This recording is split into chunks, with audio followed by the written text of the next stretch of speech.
And we're live. Hello. What's up, gang? We're back.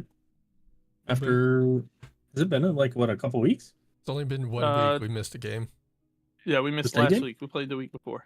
Okay. Listen, I don't know. Look, I've been off for like the Daylight last week. savings added a week.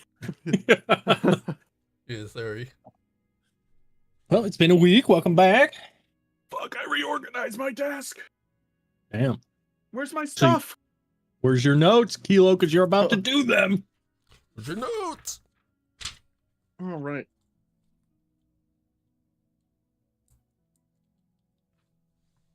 I got notes about the stuff I found. I don't have the other one. Oh, I got the other side. Oh, he's got the other side. All right. I don't think I resynced my notes from being at Mood's house. How dare. Yes. Be careful. Be careful. Be careful. I lost everything. Click at some PTSD moment right there. Whoa, Don't wait. Don't click that. Oh, God. It's an entire campaign gone. Don't worry about it. 70 episodes in, you're like... I was like, well, I'm done taking notes forever now. All right, well, whoever's got notes, go ahead. No, they're gone. Okay, well, I can go with, I'm not reading any of that stuff. That's my privates. Well, you got The ERP there? people, the people that we're not gonna piss off are Pete and Mama Joe, which immediately I went into pissing off Mama Joe by telling her I wanted to take her food and couldn't finish my meal because someone fed me beef jerky that I forgot. so it was Mev, Theo, and Misty that went to the library to look up stuff about the Burning Cross and Dawnspire.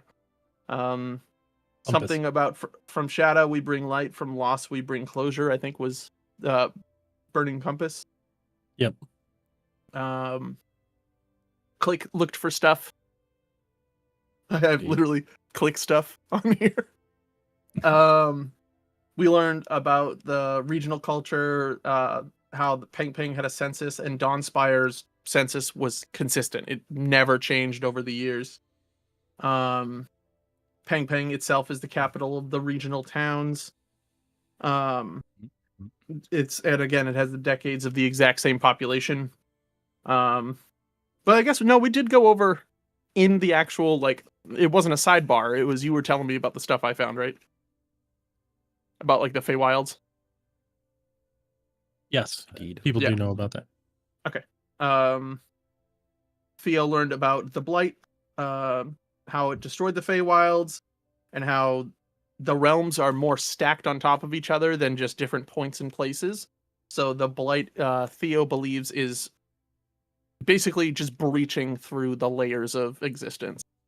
And when it breached from the Feywilds into the mortal plane, it kind of scattered a bit, and that's where it possibly ties into these anchors, and they are possibly all greater pieces of the thing that he's been looking for a while.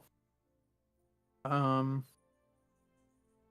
the Feywilds was kind of like a barrier that protected the mortal realm in a way.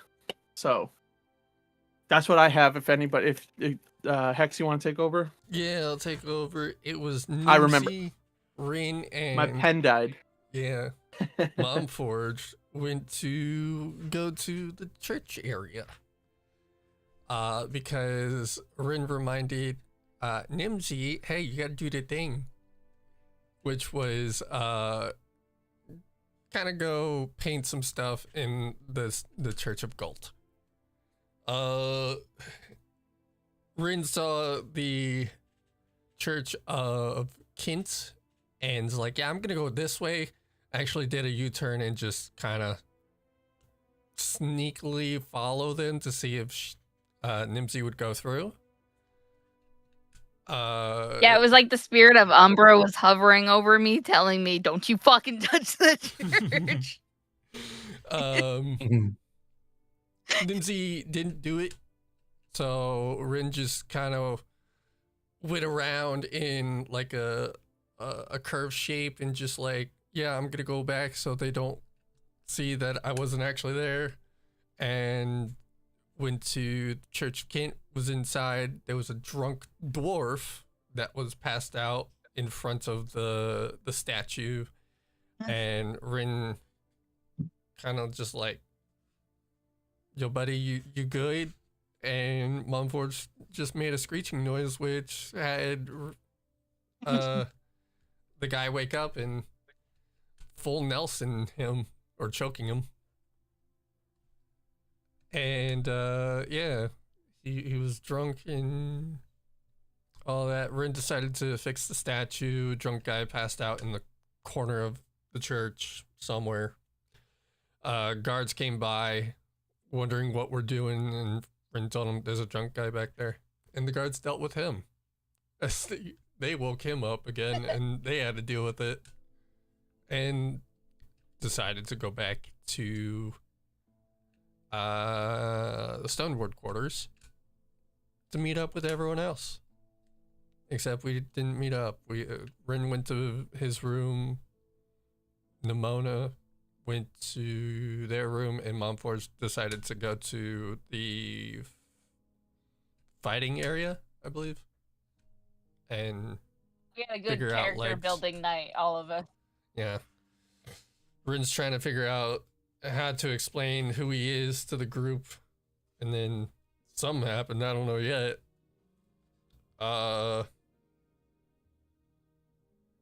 Someone else. There was something else. I think it was with Misty. I don't remember. Misty failed her wisdom saving throw. Yeah. And something happened. I think we stopped there. Yarp. Yeah. That is where we stopped. And you guys leveled up. And we leveled up. Yeah. Shit. I forgot because I got off. We leveled up. I don't know if Win leveled up. No. Well, you got a little bit of time to look at your stuff while I bring I got- Misty. These magical 2024 sheets, you can click a button and then just do the things it tells you, and then you're done. Yeah. Level 6? Follow the green. 7? 7? There should be 7. I believe, right? Yeah. I just Level making sure 7. you didn't already click it on my. So Misty, you rolled pretty low. If I remember, a 6 on your wisdom saving throw. So after a long day of research and kind of understanding of what you're going into, you find yourself starting out. You were dreaming. It was a pretty casual dream, nothing crazy. But as you open a door, it opens into a cathedral that you're very well familiar with. And you now realize that you're no longer dreaming. You have been pulled yet again down into your patron's kind of domain as you enter her bloodied crypt that she now stays in. As you walk through the sloshing of blood and entrails of fallen soldiers, you reach the kind of the foot of the set of stairs that lead up to where she is sitting on a bone throne. And as you take a step and look up at her, she looks down at you and, kneel. She kneels.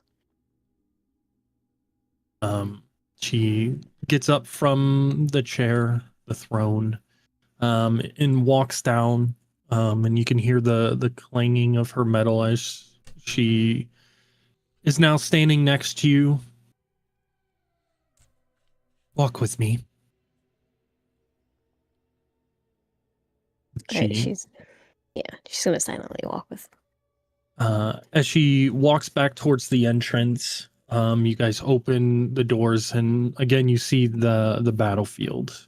Your biggest regret, your, the nightmare that has kind of started all of this. And in the distance, you still see like ethereal soldiers still fighting, dying, and it's almost like it's replaying itself over and over again. The same mistakes, the same people you've seen get killed on that battlefield. As you walk through this, you pass through these ghostly shells of people, until you reach a point where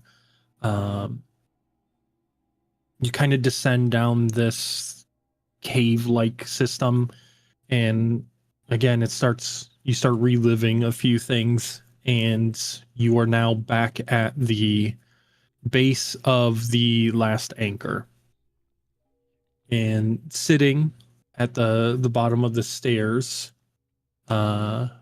is Vash, as he sits there and he kind of is whittling some wood. But you guys kind of stop about 100 yards away from him.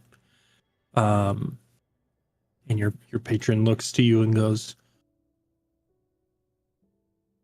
"Do you ever regret not choosing him?"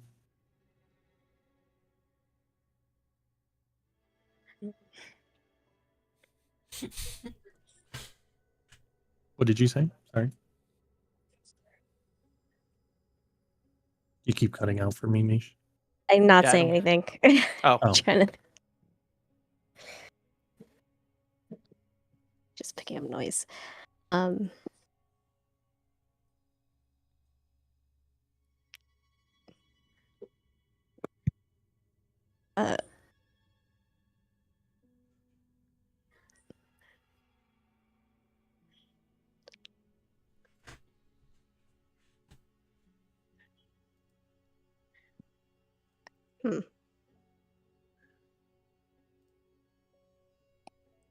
I regret that I had to choose.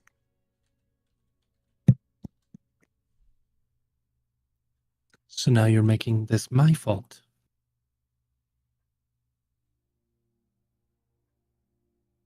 Well, what if I told you you didn't have to choose moving forward?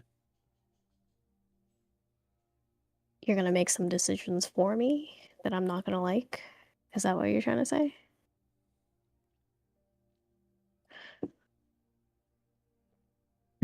More, I'm going to point you in a better direction. I've been listening in, and it sounds like you are heading to the Dawn Spire. Is that correct? Yes. Good. I have an old friend there.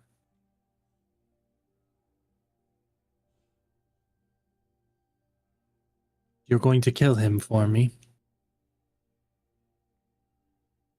Now, why would I do that? As you say that, you can see she's been very casual with her hands. But you see them like kind of drop to her side, and one of them like kind of balls into a fist. As she turns around, she like grabs the front of your armor and pulls you like down to her, because she's been walking down some stairs ahead of you. Because if you don't, you end up like him. And she points over towards Vash. Now, what did this person do to you?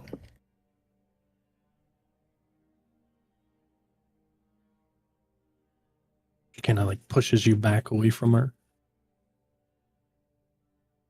It's not what they did to me, it's what they can do for us. Do you want to elaborate? Not yet. It's a need to know basis. Well, I'm gonna need a reason. Oh, you're going to need a reason, are you? Vash, come here. And you see the like spiritual embodiment of him like start walking over towards her. And he kind of kneels next to her.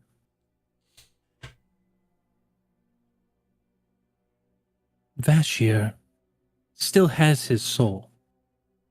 You could bring him back. I simply prevented Galt from taking him. Galt's not too happy with that.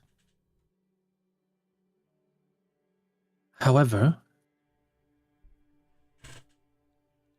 if part of you still feels bad about having to choose, I'm giving you the ability to not have to choose moving forward. That should be plenty reason enough. If you decide not to, that is fine. But Galt will never receive his soul. Instead, I'll consume it and add him to my thousands that I already have. The very same powers you get are because of people like him. So don't sit here like you are on a higher pedestal than I.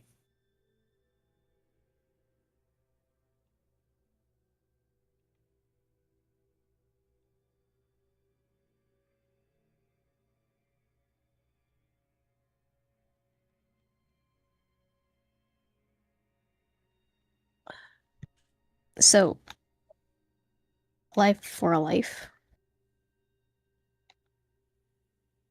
You could call it that.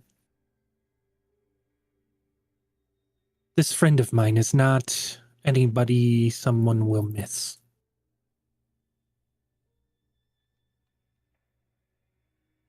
I What? still like to know. Oh, Has the power to help both of us. You want to protect your friends? I want to get out of this prison. Feel that is a fair trade, no?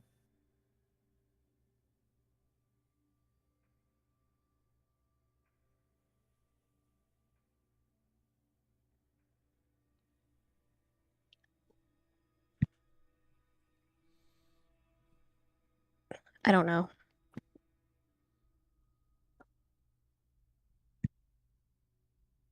You don't know.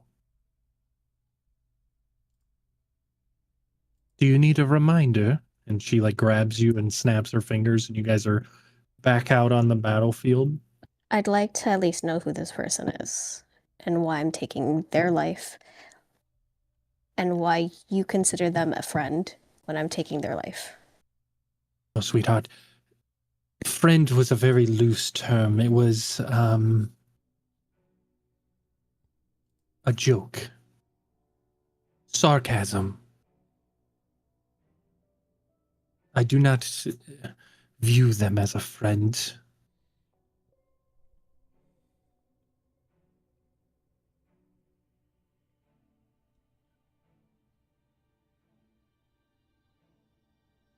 But they will get in your way.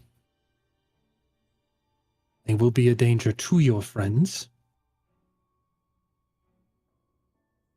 But when you kill them, I need you. She pulls out an amulet. I need you to touch this to them.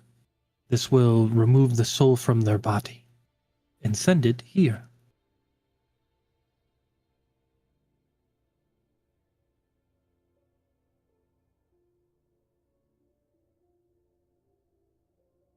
All right.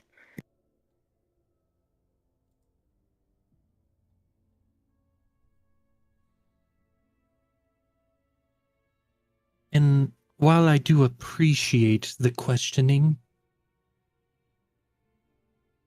don't do it again. Otherwise, you will be back down here in the mud where you belong. Oh.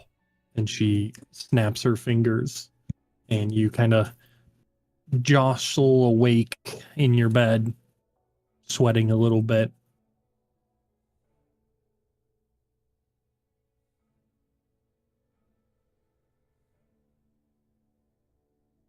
But when you kind of like raise up, the necklace, the amulet, kind of falls into your hands. Big sigh. Exactly.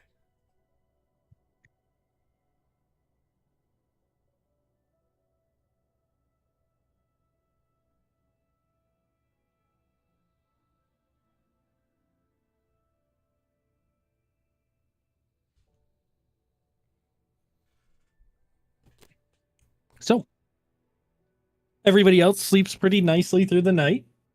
Mom Forge does her training, which allows her to basically forego any and all issues with movement and things like that.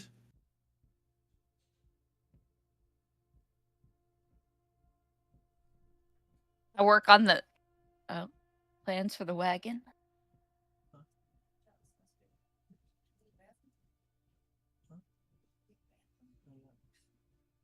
I think Theo just helps. Actually, no. Is Theo here at this point, or this is the group that's still separated? No, everyone came back to this stone Okay. quarters. Yeah. Yeah. Theo's just kind of thinking about what he found, but also just kind of, if it's not quiet hours, tooting on his pan flute. So I haven't bought him a new lute yet. I rolled a 95 when Rin was in his room. So still wondering On the random encounter table, or yeah, sure. A dragon swoops in. Oh, no, you rolled a 95 on the dice, right? Yeah. Oh, that's right. That's also why I said, because I Yeah, said if you rolled that's a right. 5, Kent was going to come visit you. Fuck. Okay. All right. I got to remember what you did. So I'll remind you, you went Rin to his- was in his room. You fixed the thing. Okay. I'm good. I'm refreshed now. I completely forgot about that. Okay. So while Misty is having a not so pleasant dream, Rin, you are woken up by the warmth of an arm kind of caressing around your body. And when you open your eyes, this elvish green-eyed man, who you know as Kent, is kind of like laying like with one hand, his chin on one hand, and kind of just like looking at you, and is like, man, you snore so loud. I feel like for a long time since would Rin have like these random encounters, like even on the ship he was on? Not nearly this much. Okay. I think Rin's just used to him being like this since he knows it's Kent. Why are you so close to me? It'd be creepier if I stood in the corner of your room and went, hey, wake up. I thought this would be a lot more fun. It's funny, waking up to a man next to you. But what are you doing here? Oh, yes. And he claps and he pulls off the covers. Today he is like in like almost like jester-like pants. They're very poofy and very colorful. Still no shirt, but he he pretends like he's putting on a cloak, and then as he puts his other arm in, you see this like very elegant blue and golden cloak with his like insignia on the back of it. And he kind of like pulls it up, and he grabs one of the chairs and pulls it up next to the bed.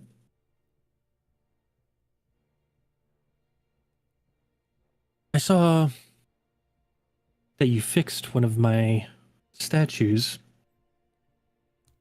I did. It's someone must have broke it, or either it's very old. Not a lot of people went to that church. It looked like it needed repairs. First off, ouch. I'm just telling you what I saw. Secondly, you're not wrong. You know, all these other gods, they can offer so much. It's so boring. Trinity and gold, life and death. It's hard to compete with, right? What can I offer you? A good time in life, women, men, money, magical power, everything that anybody could want in exchange for some laughs, a good time. A little chaos never hurt anybody.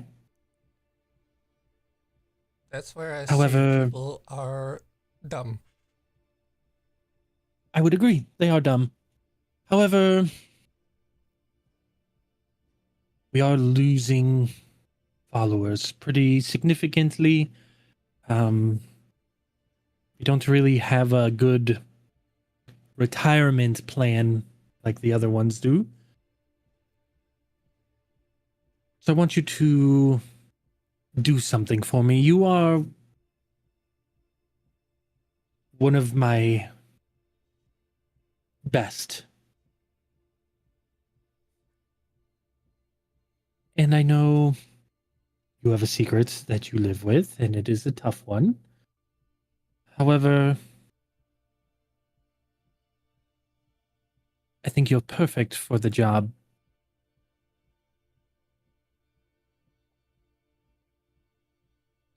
Rin's just gonna sit up and kind of like sit straight and properly like look at him. Moving forward,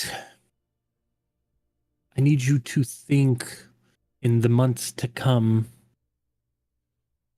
how we can start tilting the axis back in our direction. We need to start gaining more than what we're losing.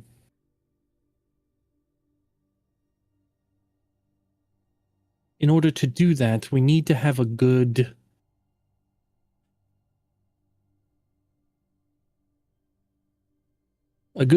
death deal. All of these gods offer something great.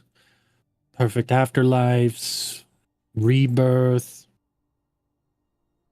warriors when they die, go to a warrior's heaven where they eat and feast all the time. And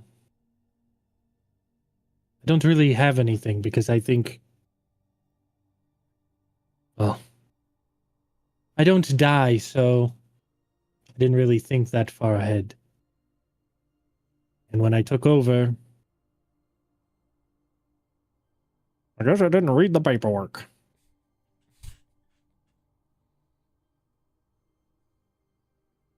So, and he snaps his fingers, and out this big book comes, and he sets it onto the bed. This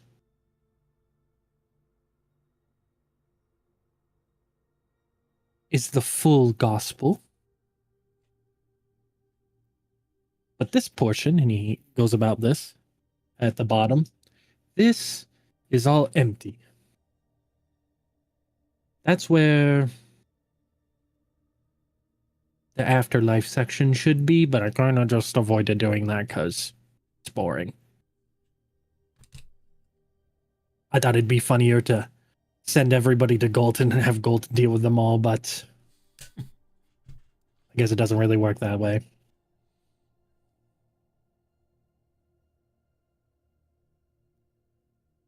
So that's what I'm going to let you do. And he like boops you on the nose.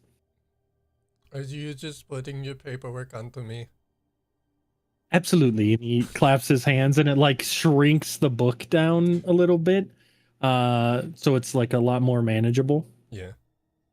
It doesn't need to be done by tomorrow. Like I said, in the coming months, you have plenty of time. We still have plenty of followers, but sometimes it's better to get ahead of a curve that you see happening.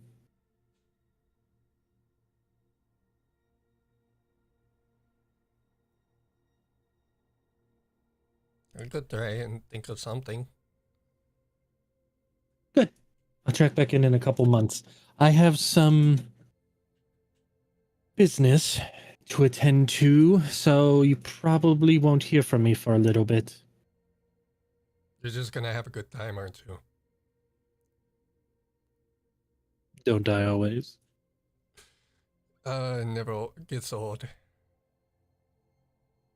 And he, as he gets up, he does a flourish with his cloak and everything. He kicks back the chair and it slides perfectly against the wall, and then it falls onto its side. And he like walks towards the door and swings it open, and you hear the like loud thuds of the big guy that was not Phil? supposed to be messed with, Phil. And you hear, well, aren't you a handsome devil? And he slams the door shut. And then you don't hear anything. Oh god, is he having a fun time with Phil? Don't know. Rin will grab the book or the gospel and eventually, like, when he's more awake, he's gonna go read it.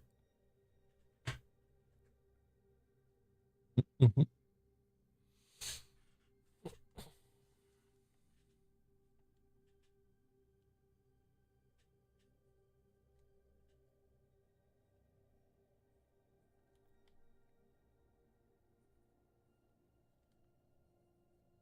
Right.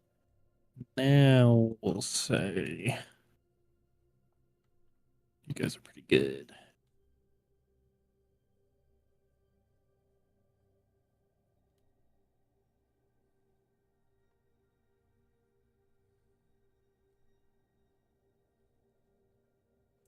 Okay, your thing should have saved now, Wim. Okay. My internet has been really bad. Well, past week of getting back. I can't even stay connected to WoW after like 5. Yep, it's saved. So you're now level 7 and all that's good. And your choice was already Alright. saved in there as well, the change that you made. Yeah, You changed the rope, right? I did. Okay, I just wanted to make sure. Cool. That's saved then. Then you're good. Yay. All right. So everybody gets through the rest of their night unissued, and everybody wakes back up. You have your breakfast and kind of decide what you guys want to do for the day. Also, Mish, that is your amulet that was given to you. Okay.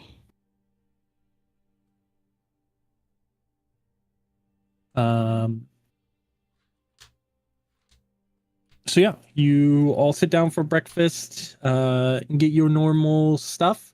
And yeah, you guys are now discussing what you would like to do. You have about a day, I believe, because you said you take a couple days to think about whether you wanted to accept the job or not. So you got about another day to do whatever you want to do.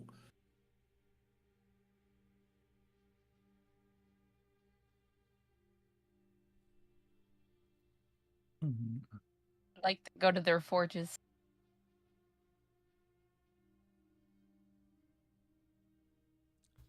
Where are we at? Or we're in the dining hall? Dining hall. Okay.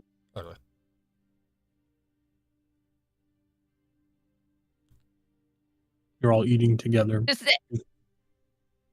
I'm not eating, but I've spread out my plans for the wagon that I spent all night on, and I'm talking while everyone is trying to wake up, and just. And you see right here, this would be very helpful if we just did that, and if we do this, it just goes on and on and on. Just kind of like talking to yourself, unless someone's listening.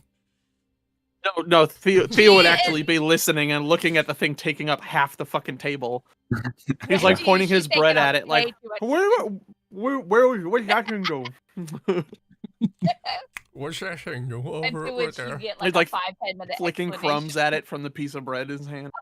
What about that one right there? Just completely feeding into the fact that she's going nuts on this. That's why the forged horses will go, because we don't always need real horses, to be honest. Because then we'll get attached to them and they'll die, and I don't want that to happen. I mean, I'll get attached to my... Yeah, that happened to me too. Still. That's why I get it. Roll me a sleight of hand. We're gonna see how well you avoid getting crumbs on all of her notes. Avoid? Can't believe I think he's doing that on Oh, purpose. Avoid. Yeah. She doesn't say anything, but she brushes them off as she goes to keep Oh, yeah. saying. Like she just Oh, kinda yeah. keep... Definitely happens a lot. Roll perception real quick, Whimsy.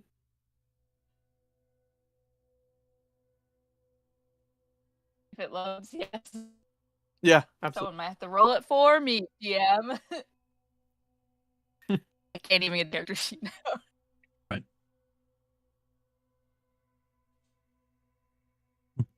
Wait, why did it not update again? See?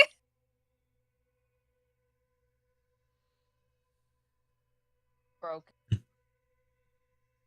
Yeah. I won't roll Nope. shit, you. Do you know what your wisdom stat is? What did you say It's again? like Sorry, the, you said Just perception. perception. Yeah. Oh yeah, she can definitely tell that he's like flicking extra crumbs off of it. He's deliberately making it drop more. Not like crumbling it up, but like he's definitely not trying to stop it and is completely aware of what he's doing. She doesn't mind because it's a dry substance. Yeah. Yeah. Now, if he was doing that with a drink, Mm-hmm. they'd be Absolutely, fighting. lad. What about that one there? And there goes. Oh my damn, it's entire empty. browse.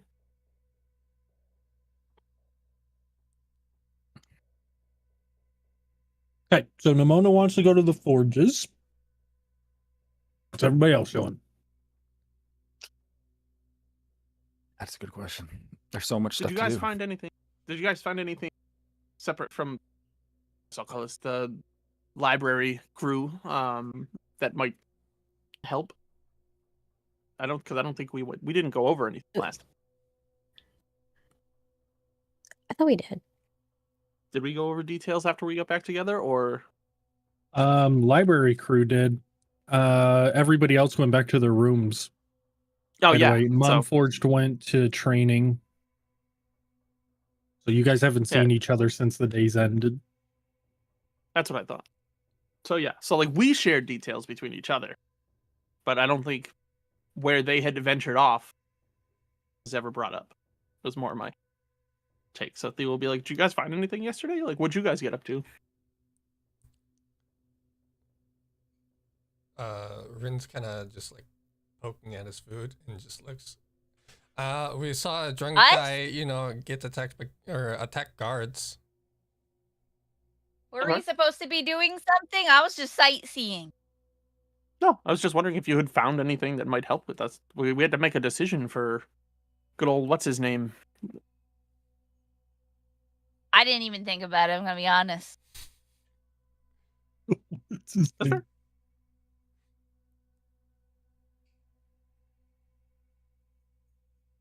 So we should probably go over what the job to go to the Dawnspire place.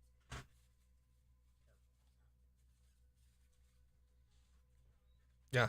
So like maybe talk about that. Well, like I'm down to go see the forges because this whole place is very interesting to me. But going there and while looking, be like, hey, that might help us with doing XYZ would be a good idea, would it not?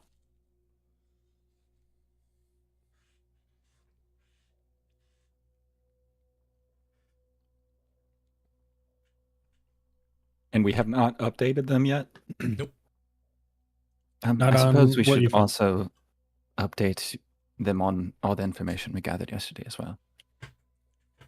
And he's still chewing a mouthful of bread. He goes, "Mm, yeah, right. Sorry." And he drinks Breadcrumbs still a sip of wine. And he goes, okay, so we found information about Dawnspire, which is where we're told. So one of the most interesting things I found about it is that the census hasn't changed at all. So Peng Peng does census every few years, and the residents of Dawnspire has been the exact same static number for decades.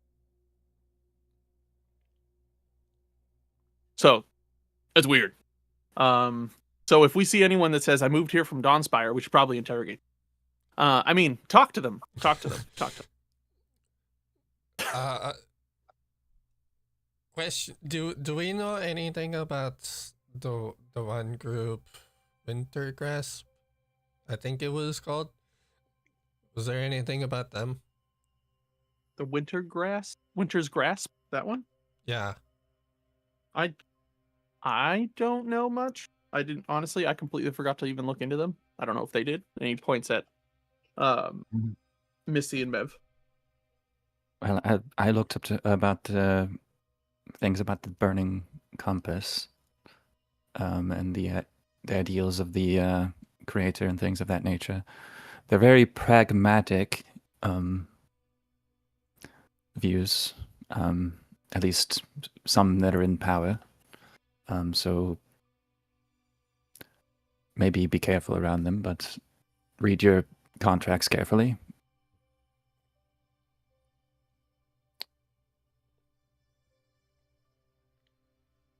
But I didn't learn anything about, what was it, Winter's Grasp? What was it? Winter's Grasp. Yeah. I did. But Oh, go ahead. I did Misty? I did read a few accounts of people from Winter's Grass about the crystals and the anchor, how each of the crystals and they have like different colors, and all the different colors have like a significant meaning. Like like red means lineage.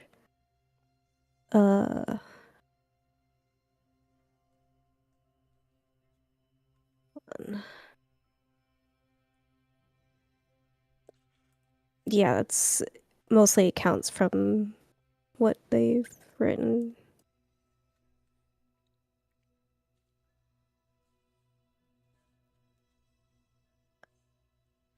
So our theory is the anchors each have their own color that provide their own power, I suppose. Oh, gold is what the Dawnspire should be. So we should take we should look after that.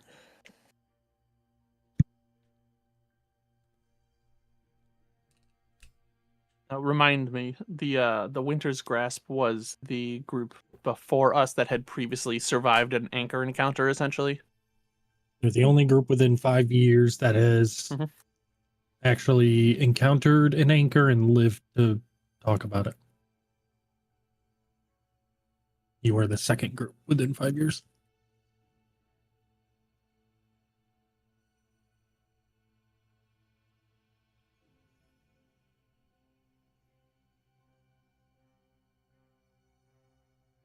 Sorry, I'm looking at my notes and I just looked over. I have a note for Rin, and it says the first thing says new armor squeaks when hit it, and then right next to it is a note that says never mind, he sold it. Oh yeah, the funny armor. Oh, I'll have you know, in the allies section. Don't worry. For now. Enemies.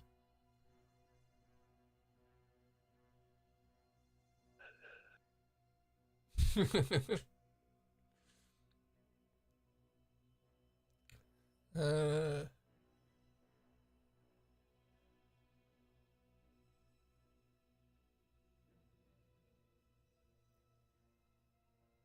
trying to think.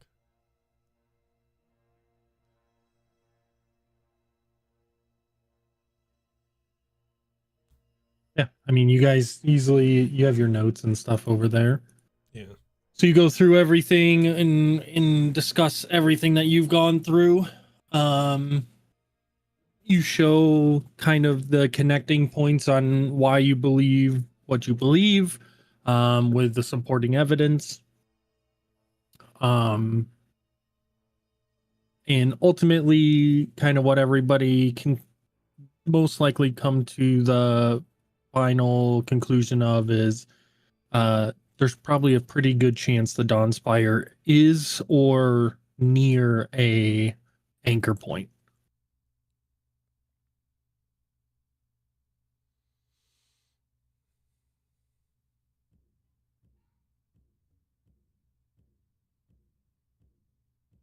If we go, have we even figured out what we're going to do to the anchor? Are we just like going to do the same thing like we did to the first one? What did you do to the first one?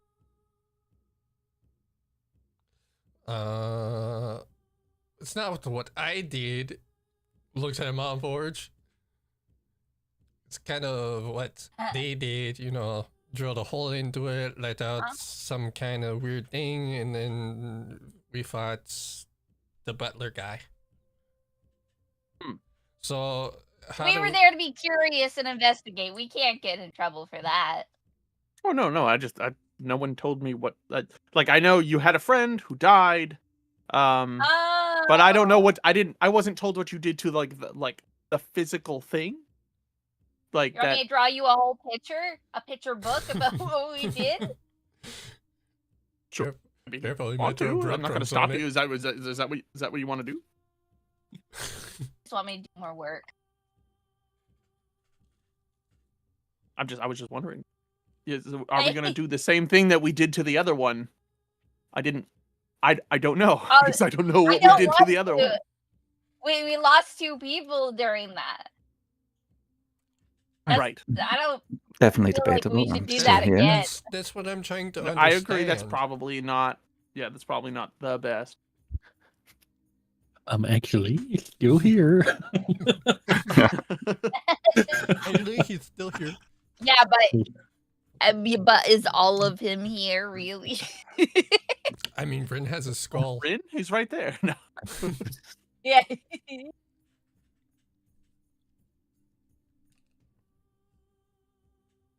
I'm just saying it's better to plan ahead of time than just, you know, not planning at all.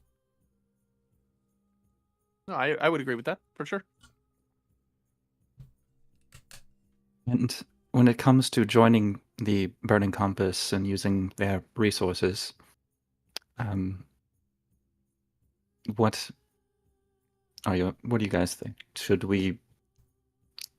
we could try. They have immense resources, but I would recommend reading the contract, of course. Yeah. I say Thoroughly. read contract. With what you were saying. Yeah. Definitely check on fine print and see what we can and cannot do and what they do and do not own, I guess. Make sure to read the fine prints. Of course.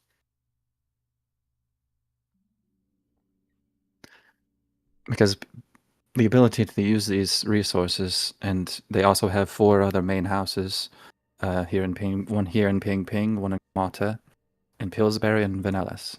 So it would give us places to gather resources and information.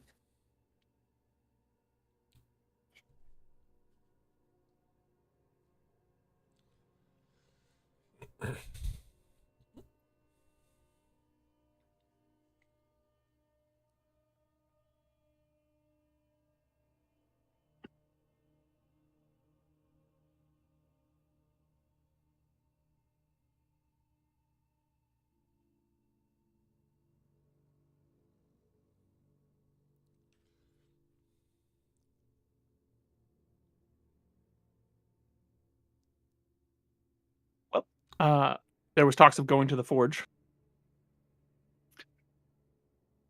Should we possibly venture off to anywhere else before reconvening with Raffarin about taking this job on? What other places are there that we could visit here? I honestly forgot. I know there was a pretty decent list of things we could do here. So the noble halls are kind of like your where you initially came through, where the market is and stuff like that. It used to house where all the like fancy people live, but then when the city expanded, all the nobles moved out because it was getting too hectic there. But they never changed the name of it. So you could go there. There is another market, kind of where you're at. That is a lot more. It's a lot less of the stalls and things like that. It's more of a pure like there's buildings and like these are where people who stay here for long periods of time. This is their city. This is where their business is mainly located. Whereas the noble halls is a mixture of the inns and a lot of the like set up pop-up shops basically that will take down tourist after a couple area. of days. Yeah. You have the forges, which you know you have access to.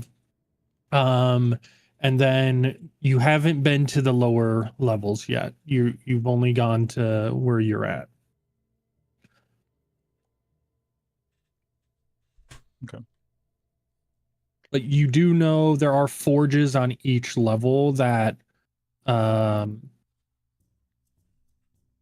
least there is a set of forges at each level, like a notable major forge. I'd be willing to check out the forges. You never know. We could possibly find some useful things being made.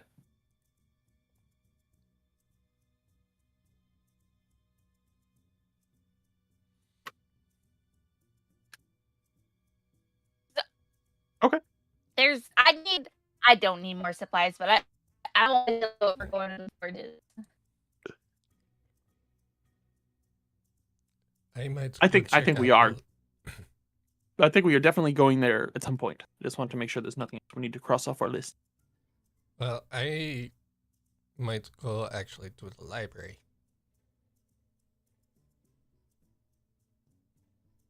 Okay.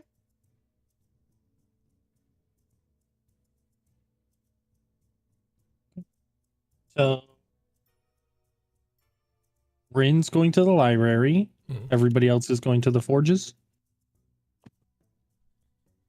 At least for now. Yeah. Check. Ev is at least checking out the forges, seeing what they're about. Yeah. Sure. Okie dokie. While you guys head to the forges, Rin, what are you looking for when you're doing your research? He's gonna kind of, I guess, find a little bit more information on the Winter's Grasp and like who they are, and what they did. And then there's a little side thing he wants to do, and that's more of look into the history of changelings.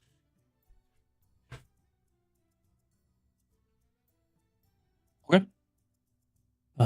While you do that, give me a history for the group and arcana for the changelings. Okay. Skills. History. Jeez. And then you said arcana for The changeling. What the Yep. fuck? Nice. All right. So, while Rin is grabbing books and looking, you all head out and head towards the forges. Do you stay on the main floor that you're on, like the third and fourth tiers, and head to the forges on your floor first and then potentially work your way down, or how do you guys want to do it?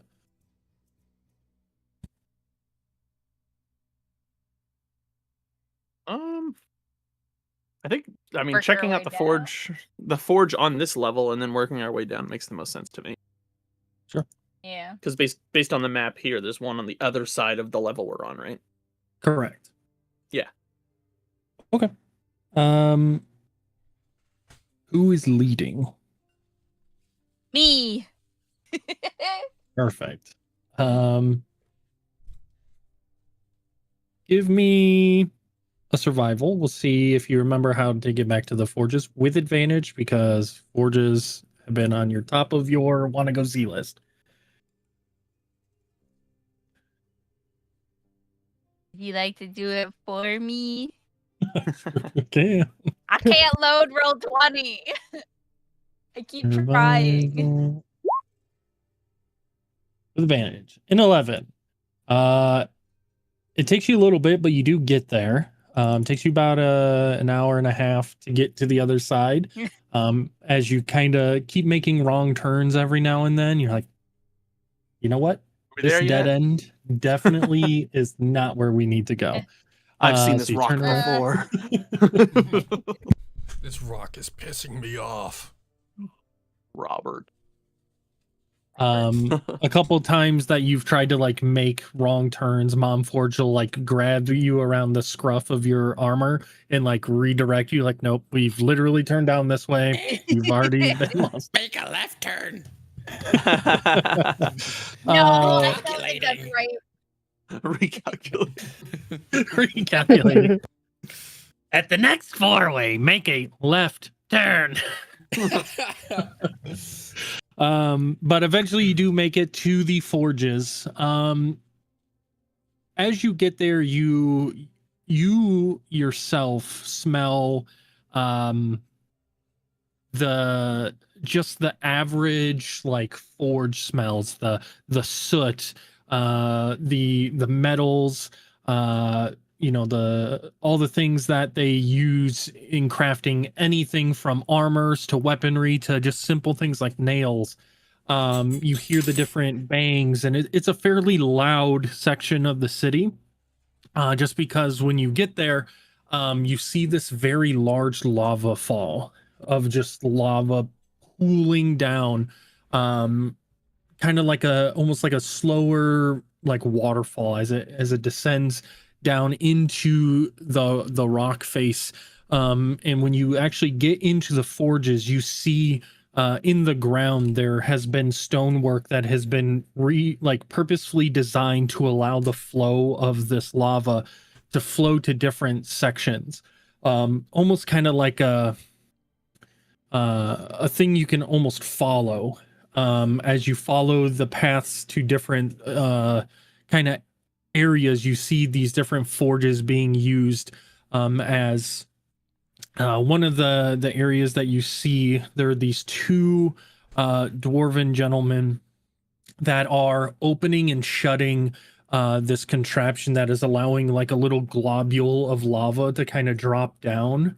And one of them kind of is using magic to like form it in a way. And another guy is using like these tongs to stick different pieces of metal into this free floating lava. And then eventually he uses more magic, and water now goes around this kind of circular design of lava, and it hardens it, and you see them start chipping away this like lava, and underneath the like now cooled down lava is this metal that had been kind of superheated and formed, but is almost this like perfect circular shape. And you see that it when he grabs it and moves it, it's to reinforce the outside of wooden wheels.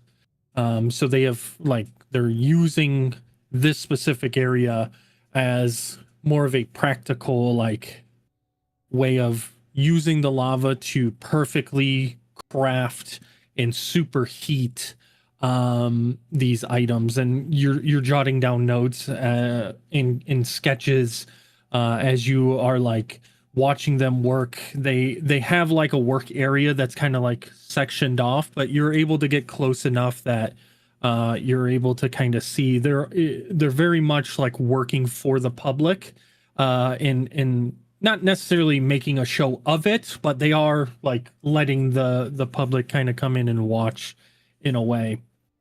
Kind of like when like they make mochi, they do it like right next to like a walkway and people can see them making it.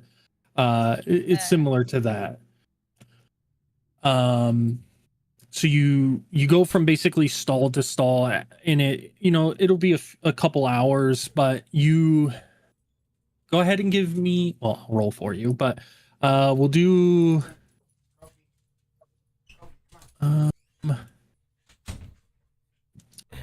would you rather do Arcana or just a straight intelligence roll? It's my Arcana is lower. Arcana's a +6 to your roll. Oh, then Well, never mind that. A 25. Yeah, you're fine. It was going to be a higher DC for the specific one, but you crushed it. So, your notes, and you kind of come up with an idea of, after you go and you see everything, this is kind of like the practical area. This forge is used for like making practical things. There's no like true magical weaponry or anything crazy being made up here.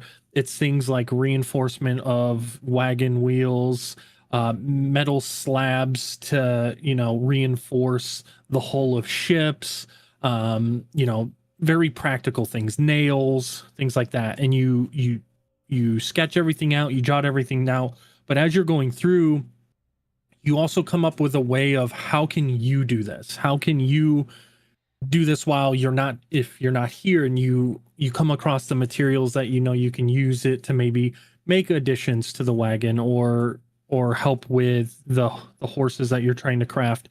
And you're able to, again, you sketch out another good section and chunk of like, how can you do this, but in a mobile setting.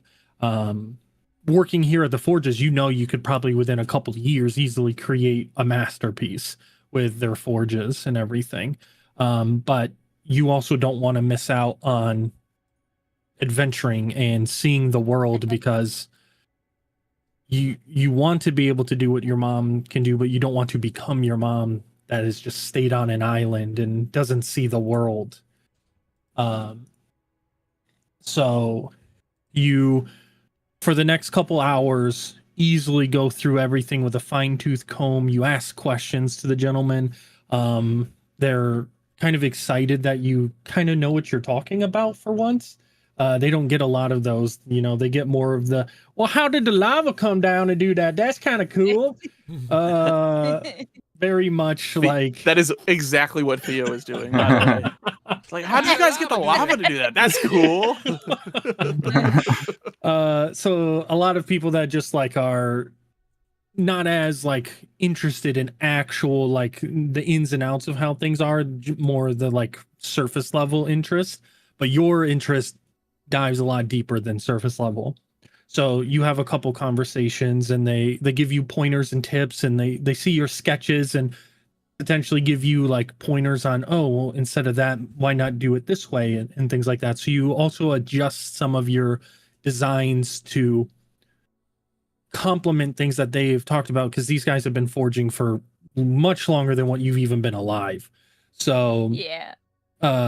Taking their Yay. experience is a lot of help. So we'll say that you've moved again another tier forward in your design process.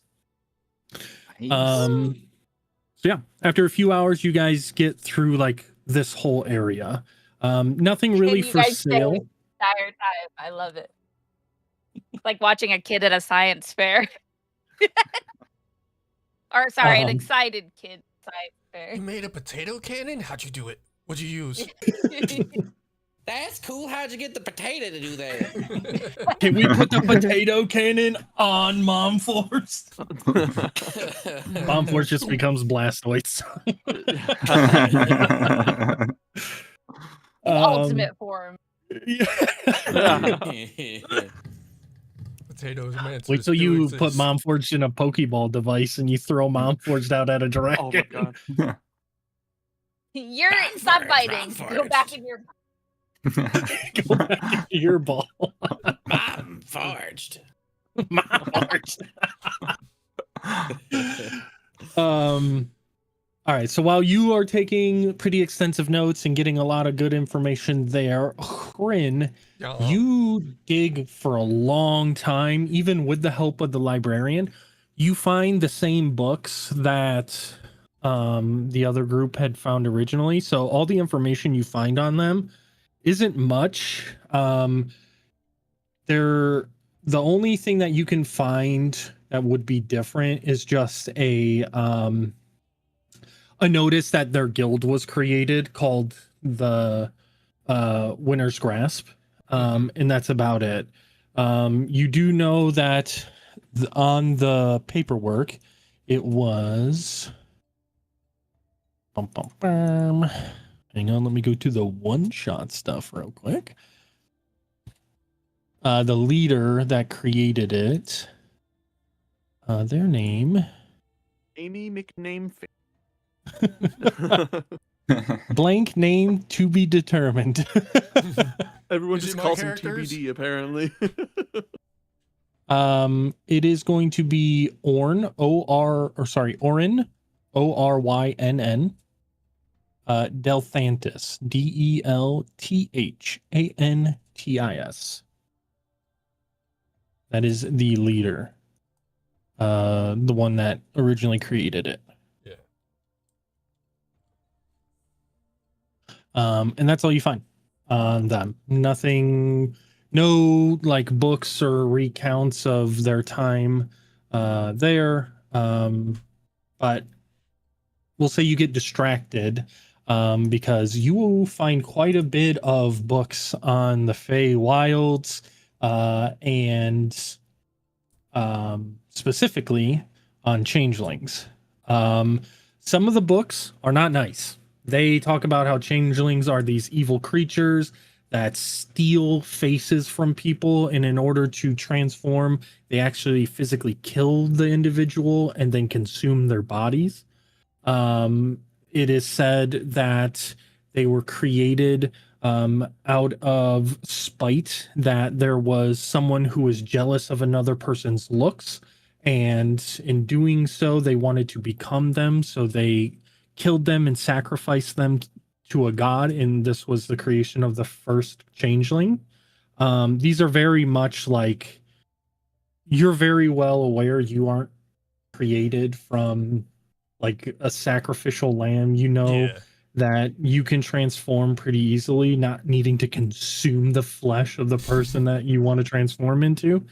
So these are definitely created out of misinformation and fear, more like fear-mongering type informational books. And these were sanctioned by like notable organizations that think that they know what they're talking about. These aren't just like journals. These are legitimately like written by organizations. There is talks about a mass fleeing of the Fey Wilds, known as the Blight.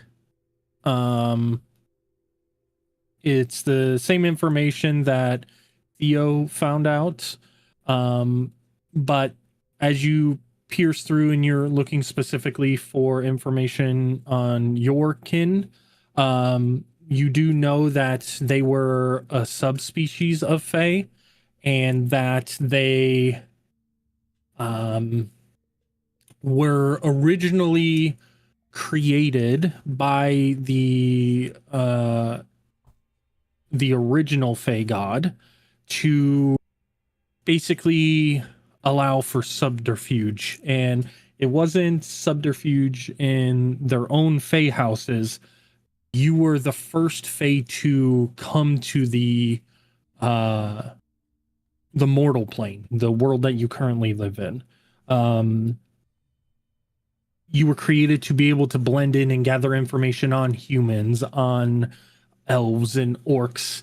That way, if and when the Fae needed to make contact or make it known, things like that, you could gather information safely, as they would, unfortunately, according to some of the stories, fairies would fly in a a person, a changeling, and basically swap you out with a baby. The baby would later be disposed of, but the Fey changeling child would be dropped in its place and then raised as though if it were human, able to gain as much knowledge. And over the course of hundreds of years, they were able to basically determine that humans and people like the elves and orcs were more something they didn't want to deal with. So basically, they called everything back, and they were happy just separating the worlds. They didn't prevent people from wanting to go to the mortal planes, but it was more of a warning, like, hey, after the last 100 years of research we've done on these people, they're dangerous. They don't like you. They will kill you.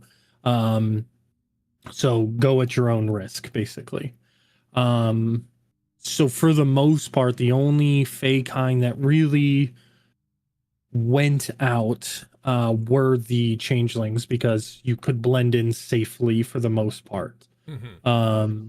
But some of the stories weren't necessarily the greatest. The kidnapping of children and replacing them with a Fey child themselves, and things like that. Initially, kind of, it doesn't give you a great taste in your mouth, knowing that that's kind of where your lineage comes from. But at least you know that you yourself, your kind, your specific race of Fey was created in the mindset to help the Fey races themselves.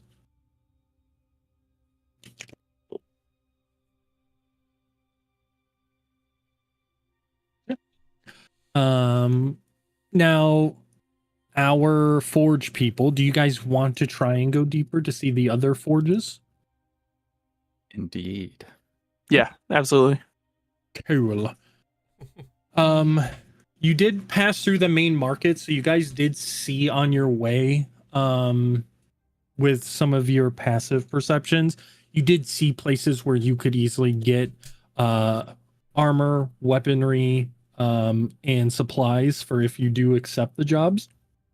Kind of helps that you got lost multiple times and kind of came across some of the same buildings and shops a few times, but you do now have in the back of your mind that this market would be a good place if you guys do accept the job, or even regardless if you don't and you move forward, it's a good place to kind of re-up on supplies and potentially make yourself stronger. You head to the elevators or the stairs? Ooh. We can always check the elevator if it's not about to. Do they have like do they not have like a timer, like how long it's going to be until the elevator gets there, anything like that? Nope. You gotta stand No, there. they just got a dude who decides if he wants to stop. I really need a timer on this to know if it's worth waiting or not. I have a lot of stairs that I can now do that I couldn't do before, so I'm gonna take the stairs. I'll race you Alright. down the stairs. Actually, A race? does Oh, no. Nimona know that Momforge spent all this time working on getting comfortable in its body? Probably not. Nimona was up pretty late doing her own things and then fell asleep basically mid like working on her stuff. And like when you came into the room just to check up on her, you saw her passed out and her stuff was everywhere.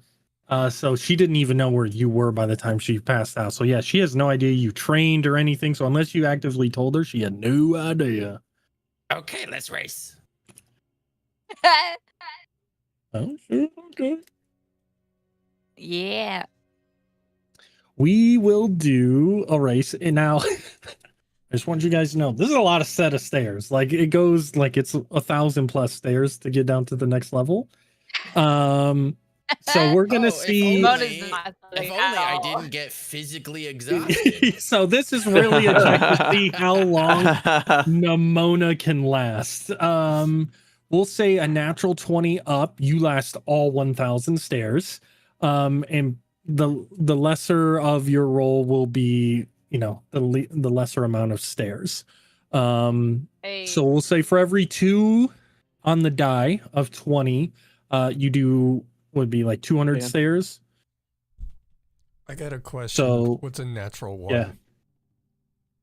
We'll get to that if it happens. Trip after the first step, fall down the rest. Fall down an entire flight of stairs. So do you want to do athletics or acrobatics? Your acrobatics is a +2. Your athletics is a -1. Acrobatic. All right. So as you start bounding down Mount Forge, okay, not bad. 17. Mount Forge, if you want to give me athletics or acrobatics, yours isn't to see if you last how long. It's just to make sure you don't fall. Yeah. I think I will do my athletics. Yeah, you don't slip or fall.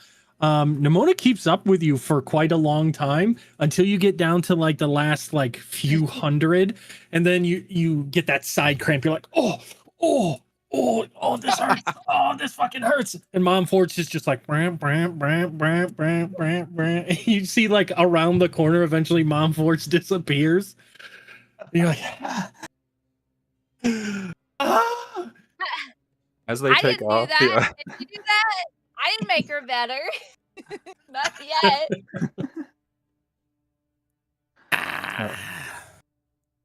So you get down to the bottom of the stairs and you're still like jogging in place. You're so happy with your new legs, and you get this like little like, ooh, yes.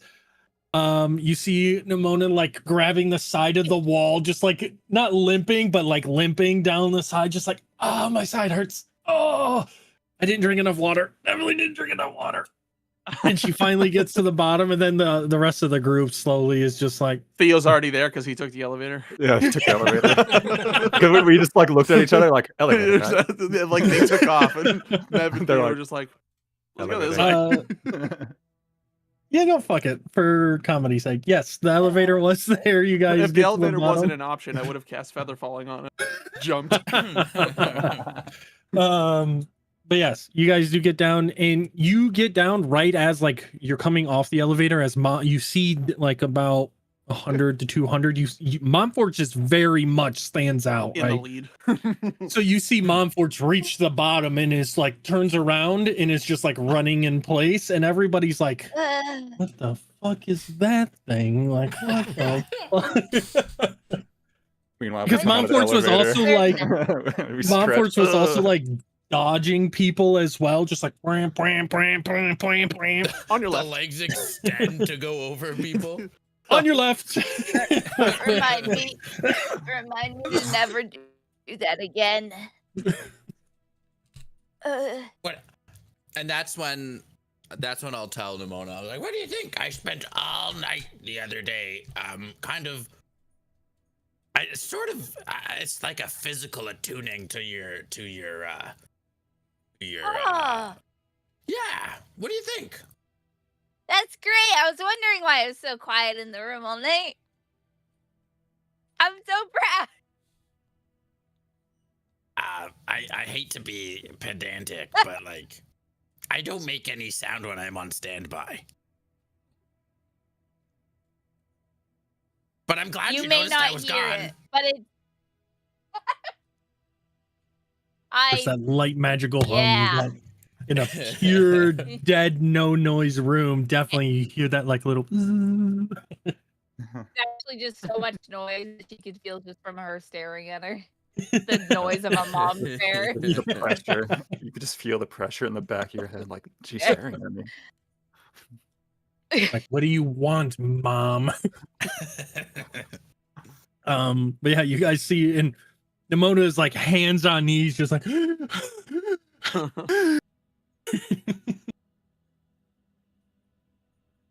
Not Yeah. a lot of stairs where I come. But yeah, you guys meet back up, and from here again, you can still see the different areas. When you guys get down here, so this area, the next couple sets of floors is called the Deep Forge or the Lower City.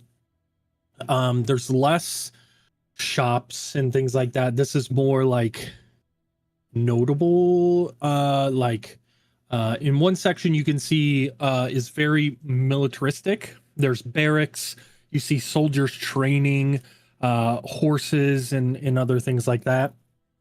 And then deeper in, kind of past the houses, you can see a massive structure that's like been carved out of the wall, and you see lava flowing into it. And you could assume that those are the forges. So if you wanted to, you could walk towards that, or if you wanted to, you could ask.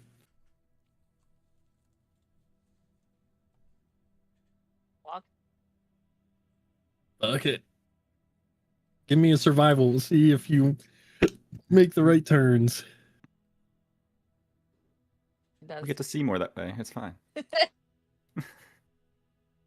Oh, let me roll it for you. I was like, come on. Better to ask for forgiveness than permission.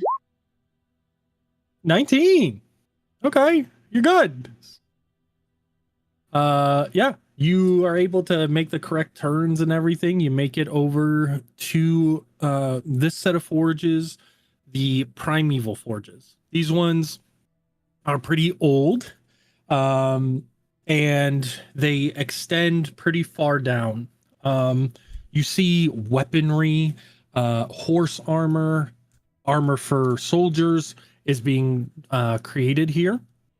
You see different types of presses as well. These steam-powered, large mechanical machines that they'll put the swords in between two, and then you see this like tubing that is connected to both the bottom and the top, and you see lava start like superheating these tubes, and when it leads into the two heads, the heads themselves glow this bright white hot, and it presses down onto the iron, and you hear the hissing of the steel meeting this heat. And after a few minutes, it like releases, and you see this like fully formed sword, still rough around the edges, but the actual blade itself, they don't like pound into shape. This presses it into about like an 85% rough shape, and you see them quench it right afterwards, and then they hand it off to another group that you see go with these like metal kind of like sharpening stones, and they go around the edges of the sword, and you see them like shape the bladed sides, and then they hand that portion off to be fitted into a handle, and everything kind of get its final touches. So it's about 3 different processes, but the machinery itself that superheats and molds the swords does take about like 5 minutes in between each go. When they put a blade in, so when it's pressed and they remove it, is about a 5-minute process. Making something like this on the road would probably not be doable whatsoever, just with the complexity. But you look at the machinery itself. We'll do a Arcana check for you. Or no, we'll do an investigation. I mean, it's the same thing. It's +6, but you're looking at like how the machinery parts work and things like that.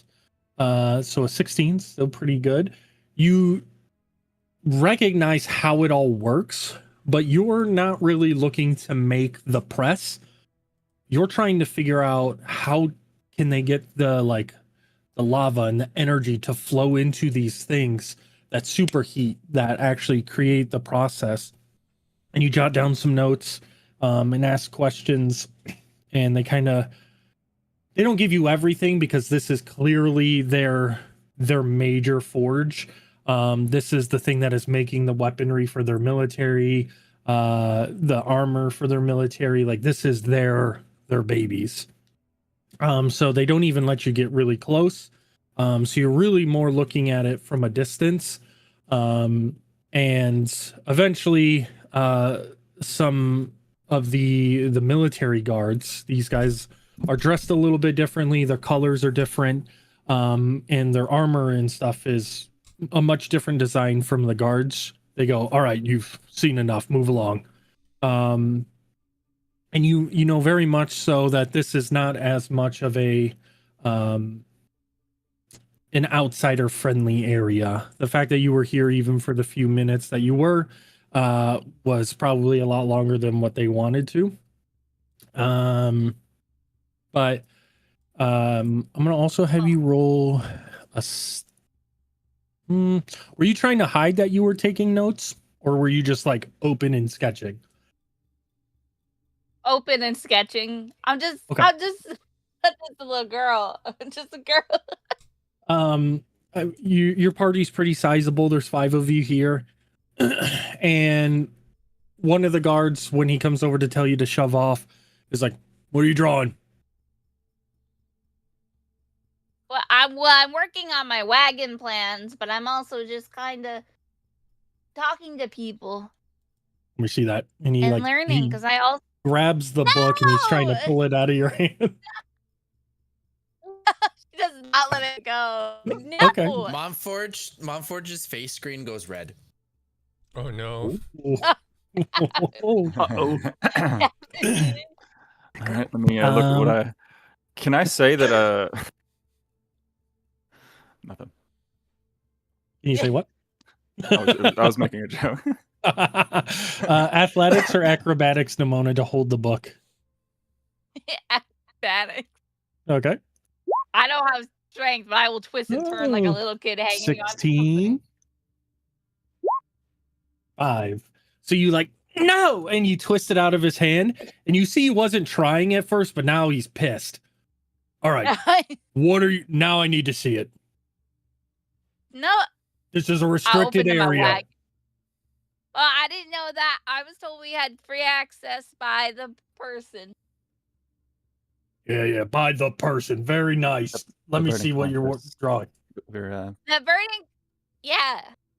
Mev will pull out the thing that verifies who we are and be like, what Doesn't Rin have it?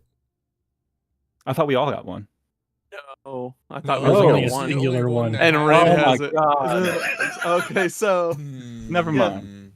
Theo thought we all got goes, one. yeah, Venguk Raffarin said we could take a walk and talk about the deal and stuff, and said check out the forges, and that's what we're doing. So I mean, surely you could just let a girl draw her pictures. Like, are you gonna take her work seriously? Trying to persuade him to leave her alone. Hey. Mia persuasion. We'll just say it straight up. It's persuasion 30. How about a natural 20? How about a 30?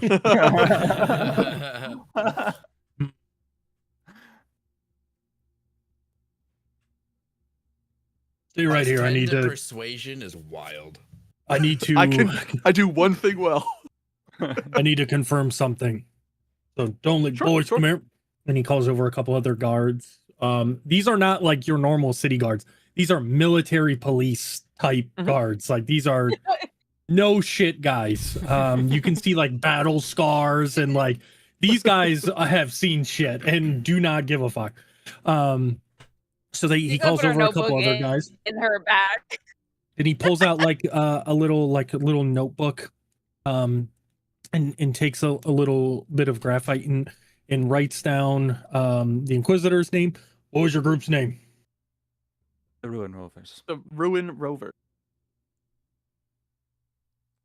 Ruin Rovers. Okay. No, you Jots did not down a- mishear that. he jots down a couple other things. He like folds it and puts it back like in this like little pocket. Give me a moment. And he grabs his Sure. spear and walks towards kind of the barracks area. While these other two are like, they're still dwarves, so they're kind of short, but they're still like menacingly looking at you, just like mean mugging you, just like pissed off. Momforge is red screening both of them. Like they just straight red screen. It's a dick measuring contest between the both of you. Then they're just like, yeah, I ain't gonna blink then.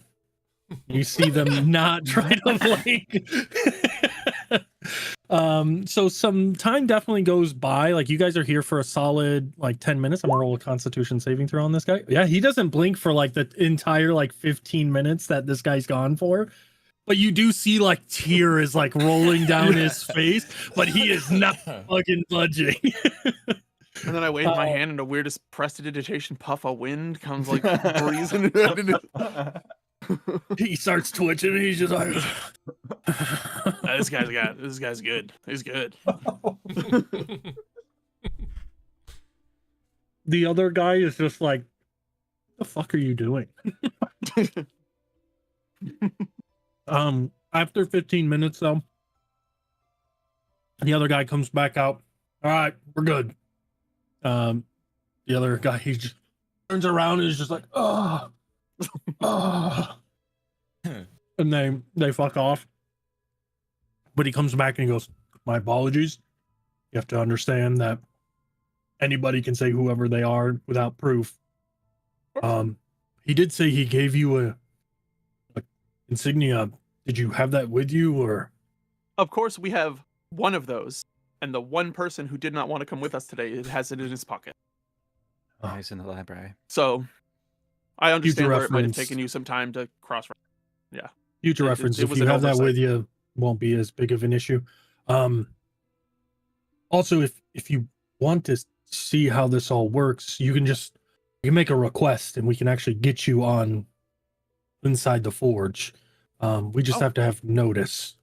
Today's a crafting day though, so we try not to bother them too much. They're replacing a lot of the swords and things like that, so Okay. they're pretty busy today. When is your next like good day for? That's the Like- best. It's the best day to That's- watch people, though. They try to put on shows when they're not acting, right? That's what people do. No, not these guys. These are serious. The next day, and he like pulls out his notebook and he's flipping through. Like 2 months from today, be an open day. Who do we put notice in with that? Can we put our names down now, or do we have to get them to tell you? I could take it down now if you want. Pulls back Sure, out the yeah. notebook. Put us Spencer put us lets down for it- that, and we'll definitely if something comes 2 up, we'll months. cancel. But 2 months from now. Okay, got it. perfect. And what was your name? Sorry, the whole kerfuffle. I'm Theo, so I figured Fletcher. Fletcher. Nice to meet you. Sorry for the confusion and the mess. All good. Of course. Sorry about the hard ass. Yes, I'm just- you're keeping I things gotta- safe, and I gotta keep, appreciate that. keep a show up for the men. You know, if they see me being a pushover, then they get lazy. Yeah, We because understand. taking Forge's face a goes girl's green. sketchbook, it really makes you look like the big guy. Nim. What? in my brain, when Mom Forge's face went red, it was the Discord Connect sound. And then when it went green, it was just like.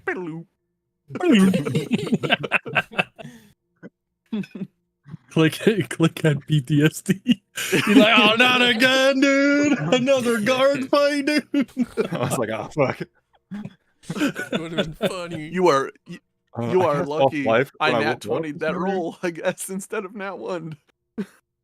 Listen here, dude. You're gonna take your job seriously? It's like I run, so I This live. isn't last week in our other D&D game. People also had to talk their way on my fight with a guard. Yeah, that's the other campaign. Good times, good times. But yeah, Hojin, I'm a bard. I do performance and I do persuasion. That's pretty much it. That's what bards do. That's what bards do. Oh my god. Besides fuck. You know what, Rin? If you were Sounds here, fuck. I'd give you bardic inspiration, but I thought Don't worry, that I was got going. guidance. All right. So he doesn't take your sketchbook. You don't get arrested, and you do get some Yay. decent information. Now, did you want to see? There's the lower level forge. That one is kind of in charge of our how they do our magical stuff. I don't think they have a build day today. I could probably get somebody to escort you down, get you on site. I don't think they're actually making anything, but you can at least see the forges. well, like so Theo's like kind of like in the front of the group, doesn't even turn back. He just hears he goes, "Yeah, that'd be awesome, actually, if you wouldn't mind." Wait, you guys do magical rope? That magical mechanics is a thing that it is real? Yeah, they call them artificers. That's what I do. What do you mean? I'm sorry. I guess my sarcasm module hasn't loaded properly. Oh, were you being I was the am word magic facetious? machination. That was the joke. I made this They're very- bag. They would be happy to see Mom Forged as well. But yes, Fletcher, that would be great. I I didn't mean, I don't know if you need to go talk to anybody or, I mean, I'm just gonna get some of the boys to take you down. that'd be great. Thank you. He turns around. Hey, you two, here now. And you see him. Hop, hop, hop, hop, hop, hop, hop, hop. Is one of them the one that dead stared us? Oh yeah, it's the same Yeah. two guys. It's the same two guys. Yes. He explains to them, and he's like pointing at something on his notebook, and then he points over to you guys, and you see one of them like, ugh, and the other ones are like, all right. And they have a little bit of a brief conversation, but then Fletcher and the other two kind of come over. All right, these two assholes are gonna bring you guys down. To give you any hassle, they shouldn't downstairs, but these two should straighten anything out for you guys. And you got about probably like an hour to look through everything. It's about the most I can do unscheduled. So we appreciate what you guys are working towards. So please, whatever we can help you with, we'll do what we can. Excellent. That should be Wow. plenty of time to at least, scratch the itch of knowledge. He like flips his spear and he kind of puts it onto his back, and you see he has like this back holster for it. And he kind of walks back towards the forge, and he grabs a clipboard kind of like off the wall and is like counting things. But the other two, you just hear one go, all right, let's go. They turn and they lead you towards the elevator. There's a bit of a line going, but they walk on the outside of it, and they show like an insignia, and like a side door opens up, and you guys are like led on to the same elevator, but you're bypassing the main line basically, and you hear the grumblings like, who the fuck are they? This is bullshit. I've been here for 2 hours. And look at the impression you've made. Do you say that out loud? Yeah. Oh yeah. 100%. How loud? I'm loud enough that like I'm not hiding it, but I'm not like staring at the guy going, "Hey, fuck you." Fuck you. As I continue walking with my giant guards in front of me, I'm just I don't know if they're giant. They're a little bit smaller than that. Still dwarven. still military guards. True. Beefy. So yeah, you guys get on Status, to not the size. you guys get on to, you walk in through this door, and you see it's more like a waiting platform that's like already inside the elevator shaft, and you see it coming down after about like 20-ish minutes, stops at your floor, and you see the guy who operates it is a little different today. But he looks over towards you all. And he kind of like is like, fuck. And one of them shows an insignia and he waves you guys on. And just you guys get on and he activates the elevator again and it goes down, skipping whatever group that was waiting. And so God, I hope they're not on here for the ride back up. That'd be awkward. you guys get down here, and you exit out the front of the elevator, and they lead you to the other set of forges. And one of them kind of sits down on a bench outside, and the other one, who's been kind of talking and leading you guys, let me go get the head artificer here, and I'll be right back. And he walks up in a couple minutes, and then out of the front door leads him, and then behind him is a female dwarf, very like blackened from soot. Her beard is all like scraggly and like very unkempt. Her hair has definitely seen open flame because it's very like destroyed and frayed. She has definitely been working quite a bit. She visually is just extremely tired. But she walks down and kind of gives a little like mouth burp to herself before she, excuse me. Hey, I hear you're all here to inspect the forge on my day off. That's great. Yeah, what do you want to see? No such thing as day off from making things. Oh, to be young What she again. means to say is thank you for taking the time to show us around. Whatever she would like to learn about, because this is all out of my well of knowledge. But I apologize for interrupting.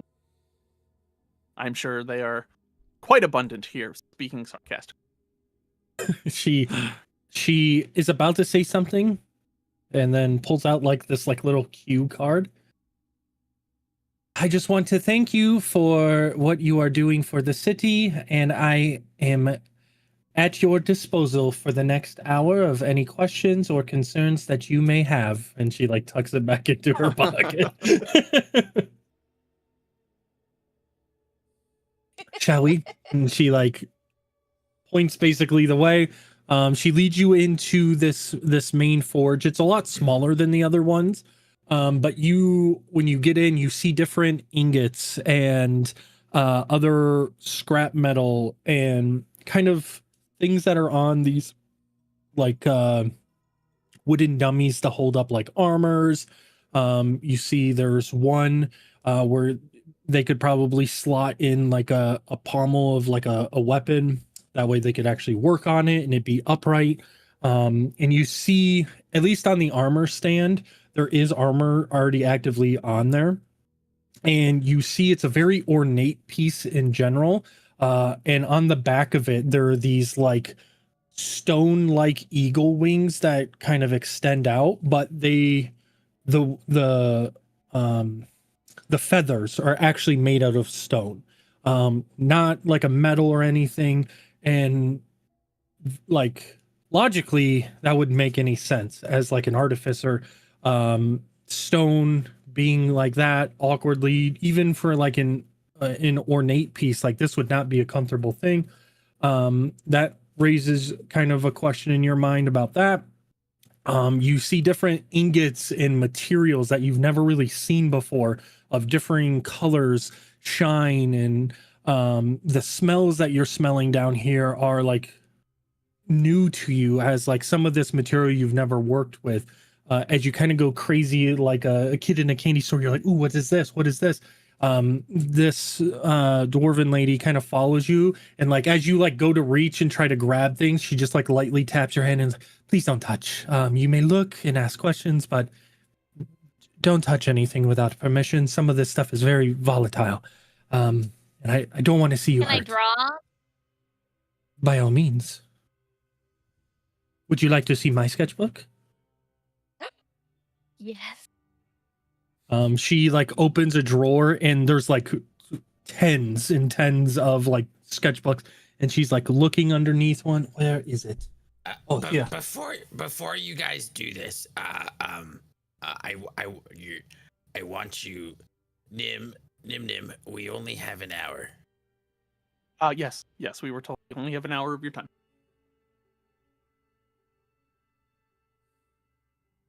Okay. I mean, by all means, if you guys want to exchange the sketchbooks, but we're gonna either leave after you get done talking drawings, or we're gonna need another hour.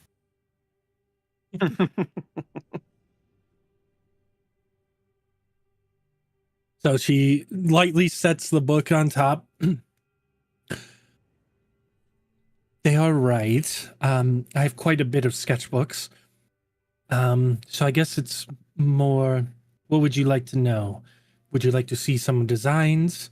And I can look at yours and give you pointers, or I could Yeah. show you what I'm working on currently.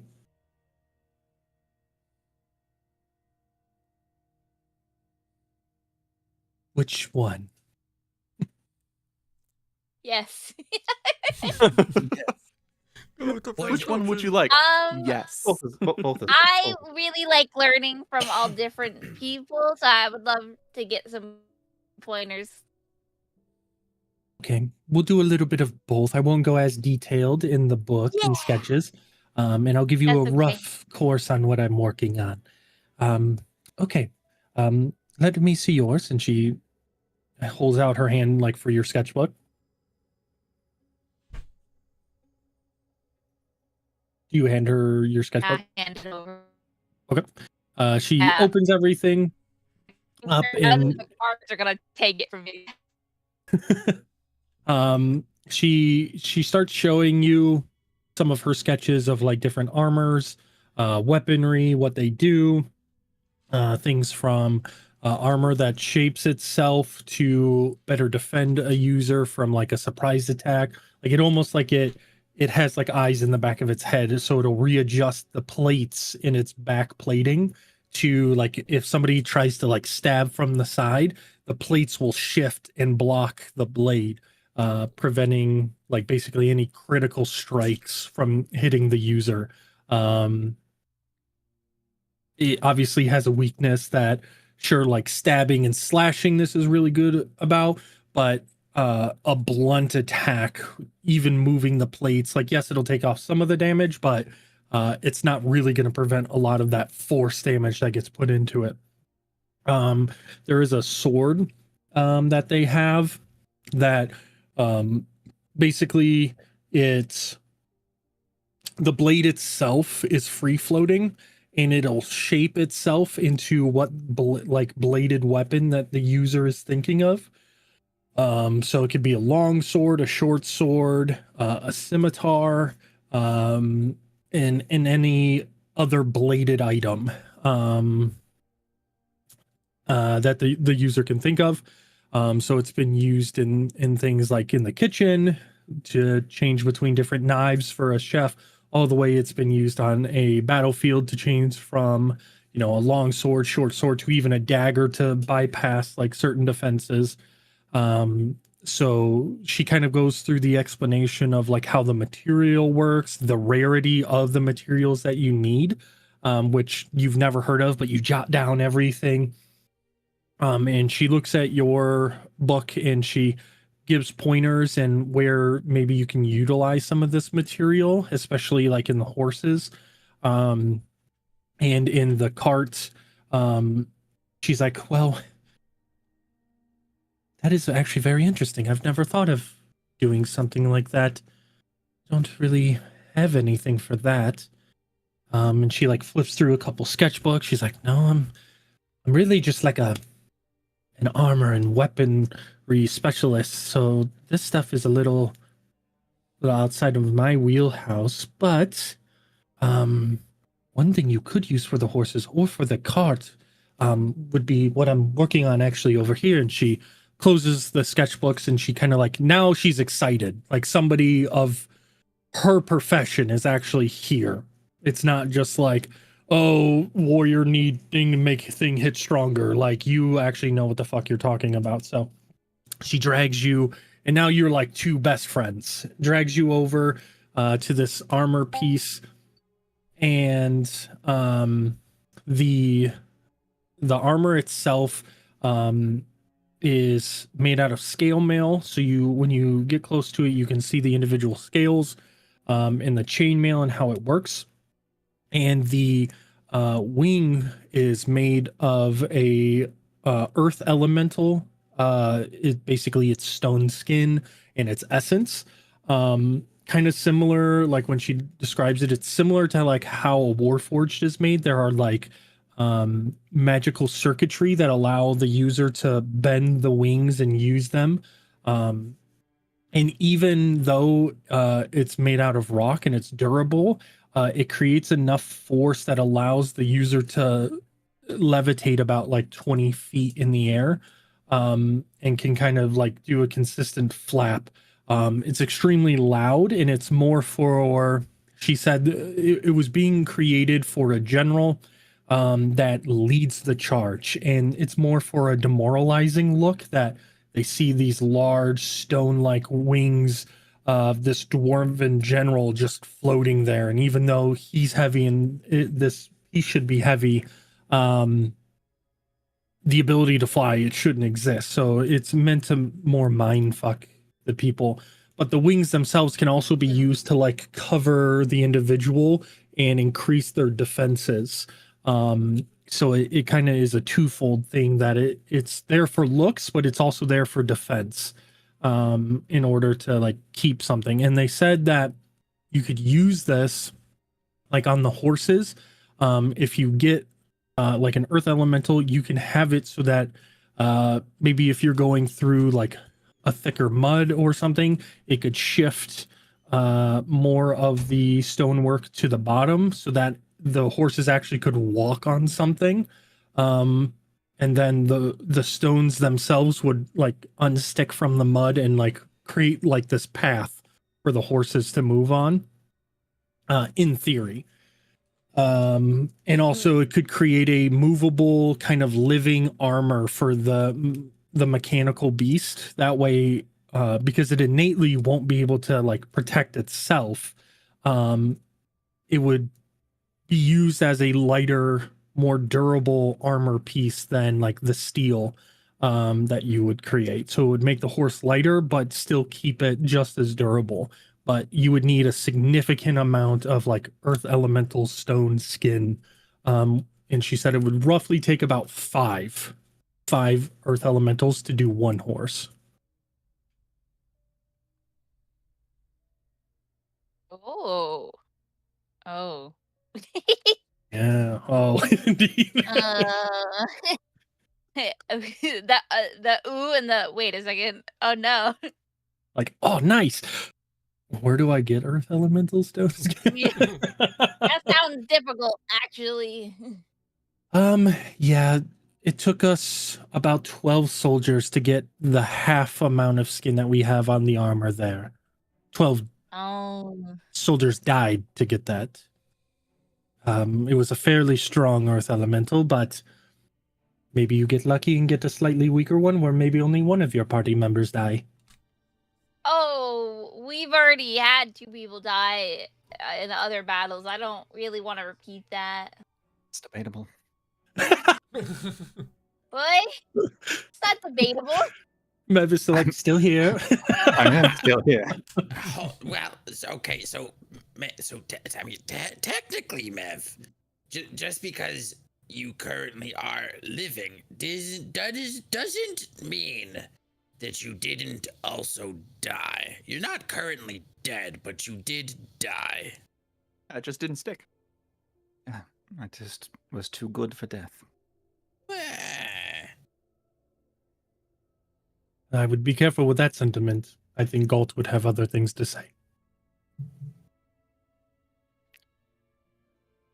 But the other guard comes back and is like, oh, it seems that our hour is up, but, and she runs back to her desk and is like digging through things. She pulls out like a little medallion, and runs back to you. whenever you find yourself back in the city and you're interested, come on by. And she hands you something. That is a student insignia. What it allows you is access to my forge here specifically. And whenever you have free time and you are back in the city, please come by and I will train you myself. Okay.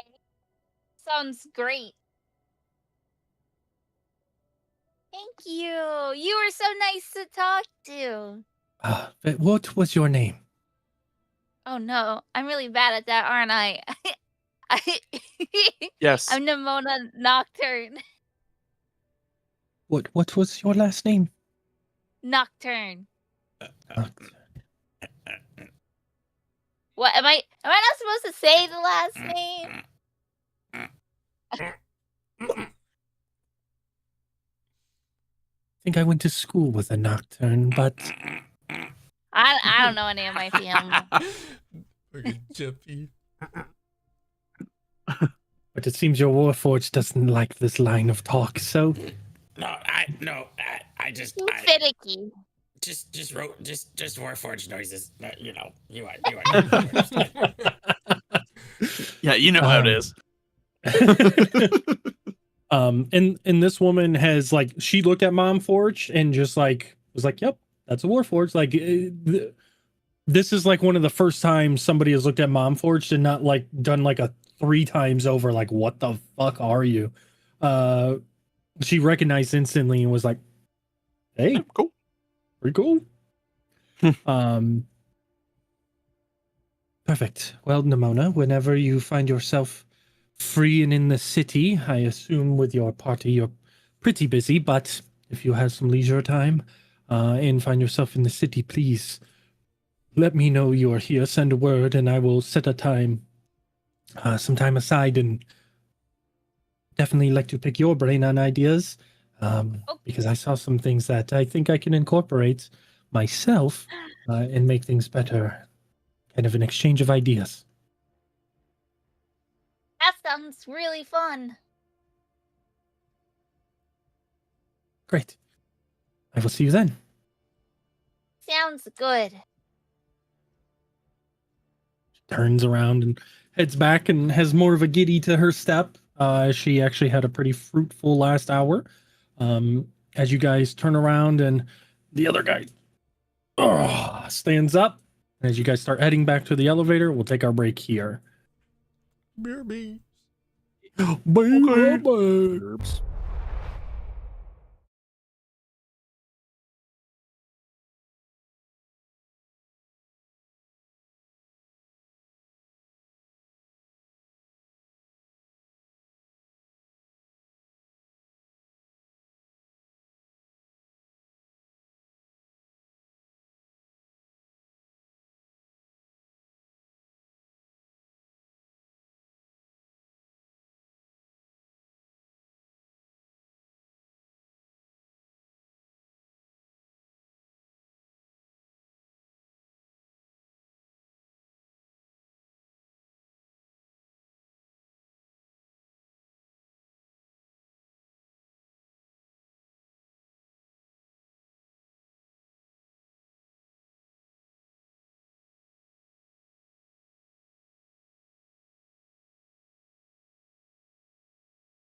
We're live. Hey guys, what up?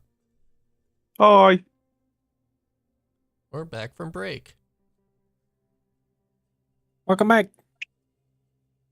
The group Hi. that is finished with the forge is headed to the elevator back up to the main floor because they can't go down anymore.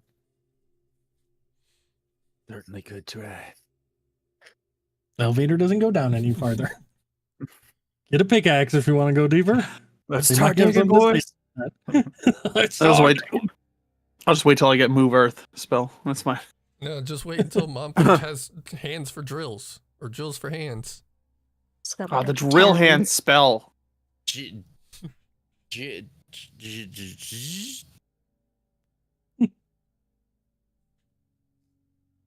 All right. So- As you guys head back up, heading back to the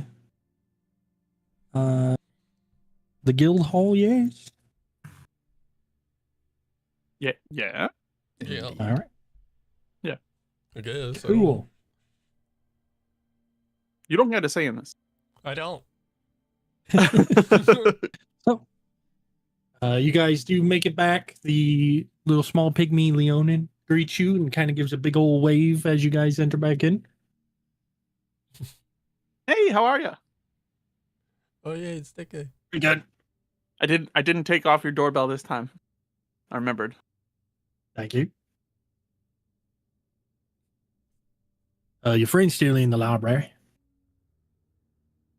That's friend Yeah, is no, a strong word. Theo picks up on what Mom's Forge is doing and goes, ah. Yeah, okay. One, yeah. Okay. Thank you. All right. Yeah, no problem. All right. Where you guys head from here? I'm gonna go try to find Rin in the library. Indeed. Perfect. All right. Does everybody go? Yeah.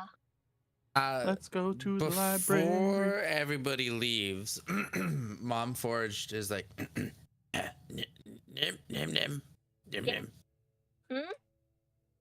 Can I talk to you for a second? I didn't do it. Well, that's precisely what I wanted to actually talk to you about, because you definitely didn't do it. But somebody did something. But, like, it should just be, like, you and I. Oh, okay. Bye. All right, Guys. then. Keep your secrets. All right. Okay. All right. Keep your secrets. It's fine. We don't care. All right. Definitely. You two break off. Hmm. Yeah, Yeah. like, just, like, down the hall or something. Sure. Okay. So, your name, Yeah. specifically your last name. Our last name, yeah. Yeah. Hmm. Well, mine is technically V1. Semantics. Yeah, I know. It's probably best if you didn't give it out to many of the let's call them educated folk here. What am I supposed to introduce myself as? Oh, just don't give your last name. What if they It's ask just- for my last name? Then I suppose, like, so your mother, your mother. Yeah. You? Well, I guess sort of me, not really. Yeah, it's complicated. Uh-huh.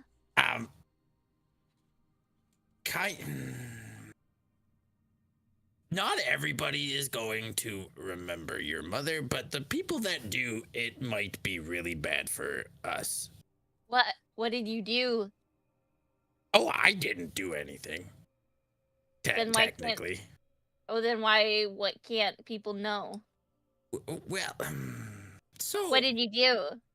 um, When did you do it? Is that why we live on the island? Yeah, well before you were born.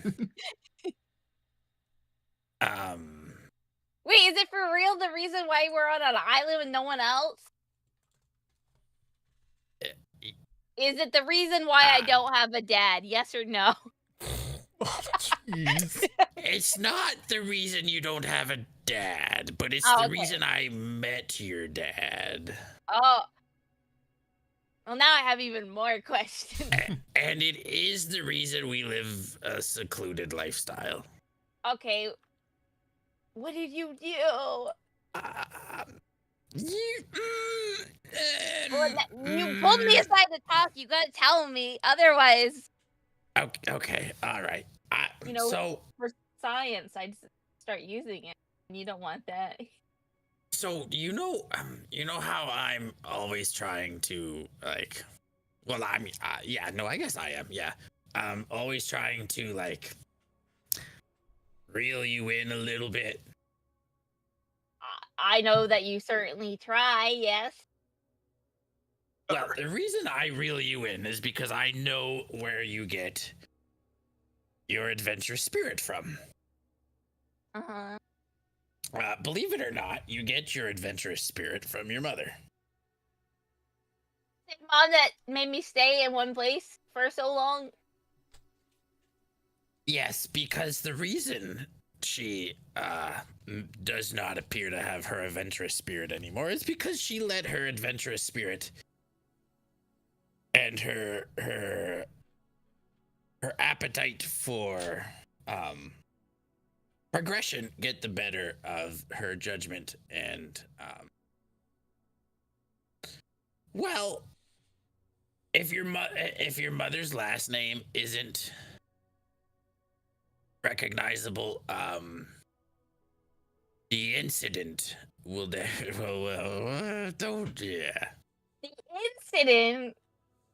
You're just making me have more questions than you weren't answering, though. Okay, all right. I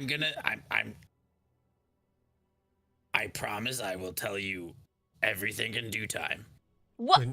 I'll tell you when you're older. Today you're gonna get some. But if you're okay with just getting some today, I promise you'll get the rest.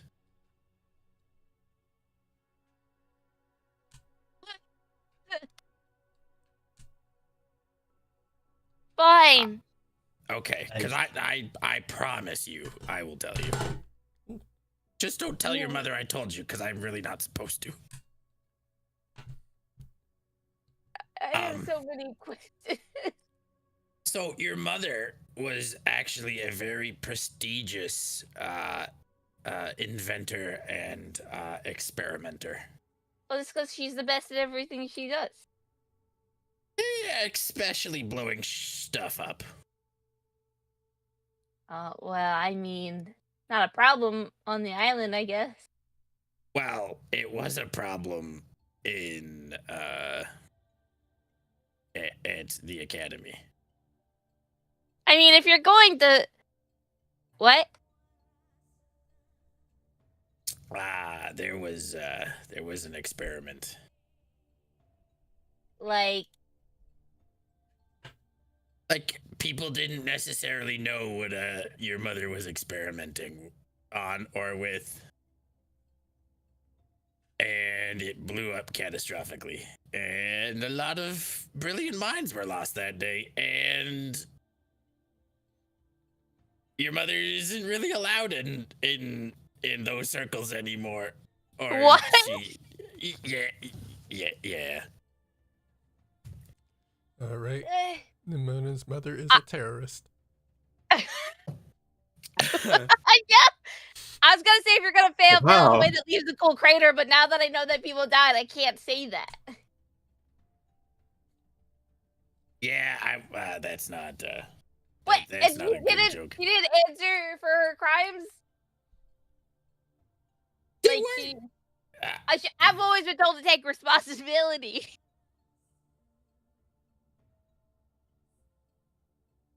So, Your mother took responsibility the best way she knew how, and she exiled herself from society, so that she would not have an impact for the rest of her life. Oh. Has she apologized? Should we go apologize when we're out and about? No, we should not Oh. mention any of this to anybody. Well, they can't arrest me for something I didn't do.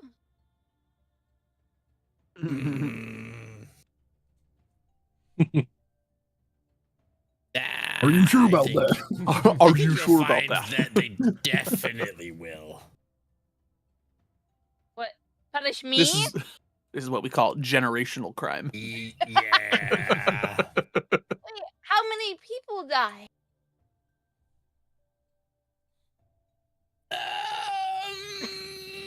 Roll a d100. Oh, no. And then roll a d20 to see how much you multiply it by. Oh, Yeah. no. It was a lot. Let's just say that the land. Actually, I haven't seen it in a while, so I don't actually know. But it was not able. The fact that it still existed was actually quite miraculous. But it was not able to. It's not fit for life. Oh. Oh yeah. Oh, no. Yeah. Damn. Oh yeah. Oh, no. Like a Kool-Aid man times 10, bro. Wow. Oh, you thought this was a happy universe you live in? Wrong. Your mother tried to create a self-renewing energy source. Oh, no. And basically she thought that if she could just have portable. So you know how the forge is powered by magma.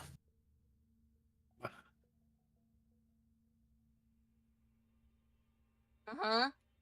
Okay.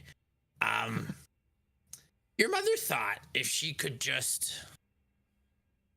take the power of a forge and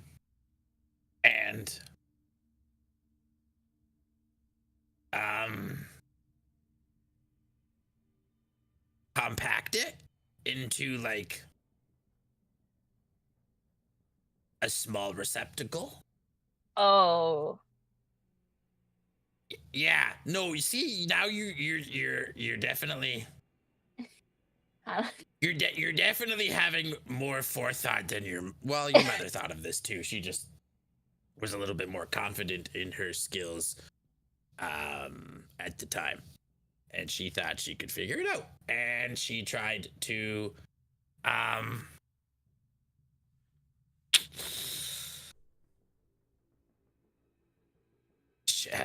she tried to basically I'm trying to say she tried to make nuclear fusion in a battery cell without saying that term, because those don't exist. Oh, no. She tried to Force the containment of a cosmic amount of energy. there we go. She tried to contain a cosmic level energy in the size of your pinky. I don't think that was a good idea. But think of the possibilities if she had succeeded. Oh, I know. If anyone could do it, is her, but maybe, maybe should have on the island itself. Well, how do you think I'm running? Oh, no. There's Wi-Fi? Is that legal? Well, Don't let anyone look at you. Got it. and it's not quite. I'm going to die soon. What? Well, I'm gonna power off soon. Oh, okay. Wait, am I supposed to lug you back to her? I think your mother's gonna kill me for saying this, and we'll have V2 here soon. But Ooh. I think you might actually be able to solve the issue of me running out of power. Oh. Like I'm smart like my mom. You actually might be, and I'm gonna deny this if you tell this to anybody. But I think you might actually surpass your mom. That's the nicest thing anyone's ever said to me. You're just getting started, and she would absolutely hate this,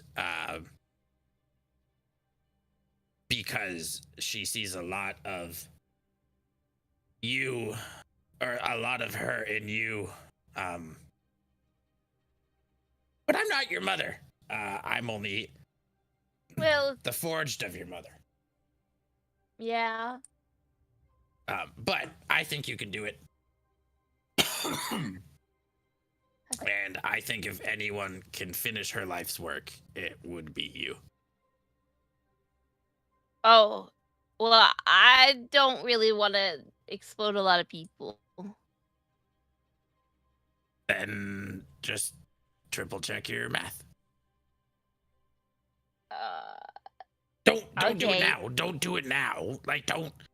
You're only 19. Life's work is life. You're not gonna complete your mother's life's work at 20. I could. You don't know that. That's how we get explosions, dear. Oh, yeah, you're right.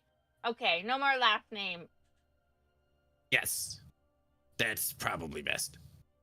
Okay, understood. Thank you for telling me. You're I welcome. have a lot more questions, but more than I thought you'd give, so I'm gonna be good and not ask anymore. I'm definitely not gonna tell anyone else. Just don't. Just tell the people you've known longer than a month. That's just one person. That's Exactly. Oh, okay. Got it. Excellent. Okay, we can go back now. Okay.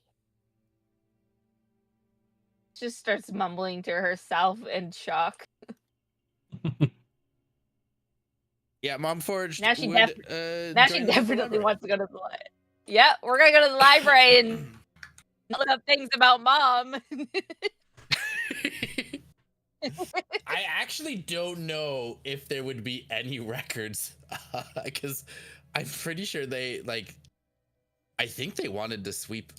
That's what we agreed upon, right? That they were trying to not publicize saying this. there's no records is probably not true, but how hard it would be to find the actual truth and not like a cover-up story of it would probably be really tough.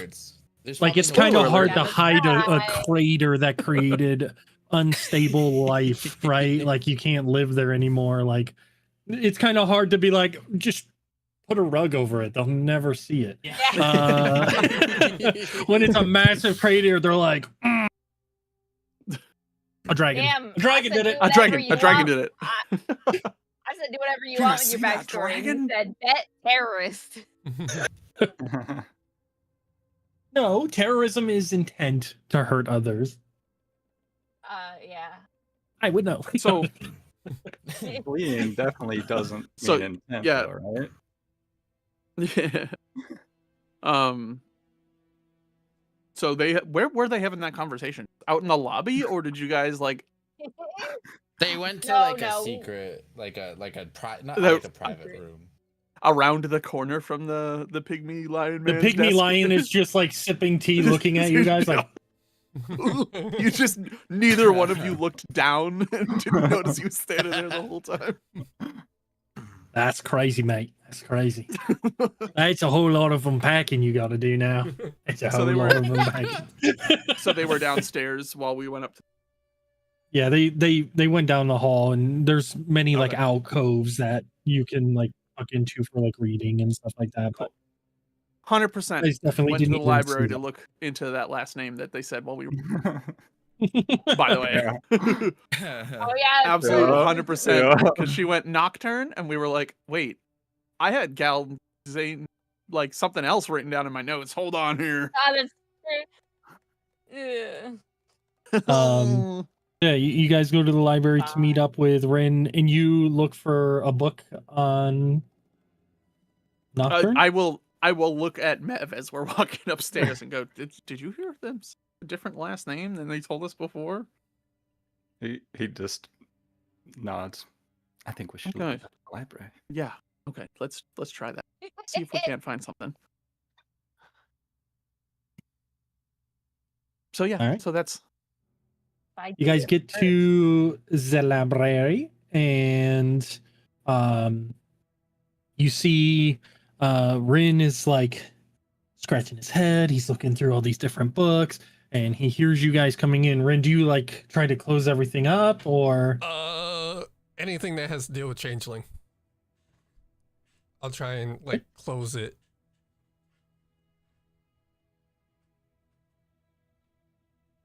right? You do so. Do we see him close anything as we? Are you come trying to around like the corner? stealthily close it, or are you like? It's like usually would probably hear one or two person come inside, and he'll turn and like notice them, and it's like, okay, it's not them. But as soon as he sees them, he just closes it without like trying to hide it. slams it shut and goes, "Hey guys, Hey, what's up? hey, what's up? What's up?" Doing that thing where Funny he's seeing like you holding here. it behind his back, or he's like Just throws leaning it. with his arm. And He's trying to mix the books up too, just like who's a dead man? Just hit me with a fucking book. Hey, stop throwing books in the library! Why is my camera doing this? it sometimes does that to me. But yeah, I turn one of these he's fancy not trying filters to You guys hide. see him. You see him hastily. I won't say he like quickly slams it, but he's like, "Oh yeah." Like he definitely Okay. noticed you and closed it because he noticed you. Hey, did you remember what Nimona said her mom's last name was by chance? Give me 1 sec. I actually had to look to see if I wrote Nimsy's last name. Hey.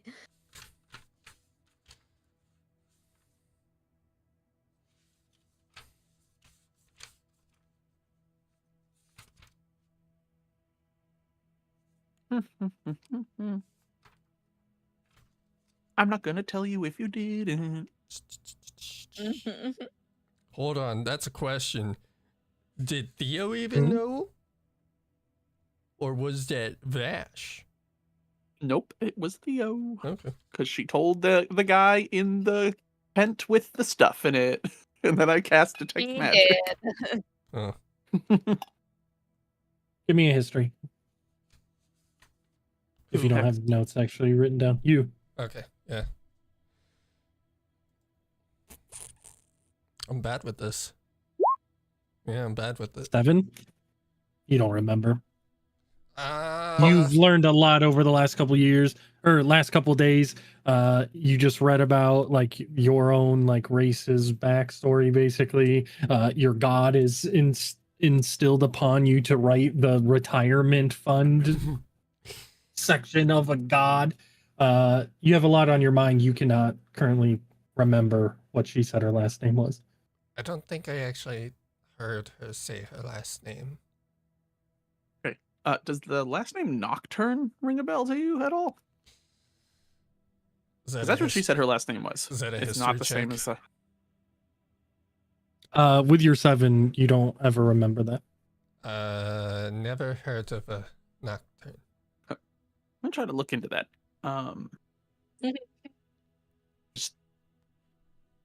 Just keep in the back of your noggin. Okay. How's it going in here? Can you find anything else that's useful? Did you ask me? Yes. Yes, Rin, I asked you. Yes, Rin. As you're playing Rin, I asked you in character. I mean, it's not useful. Basically what you guys said about the winter grasp.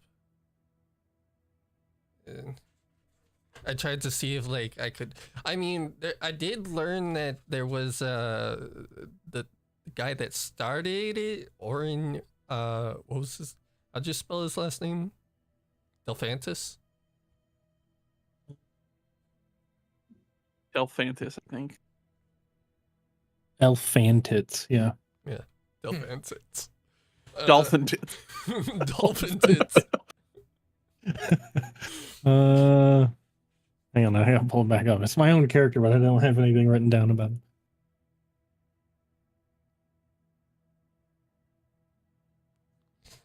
But I mean, I learned the guy who started the winter grass, but not really helpful. I mean, a name is Orin Delphantis. Yeah. I don't know if the guy's still alive or not. He could be dead.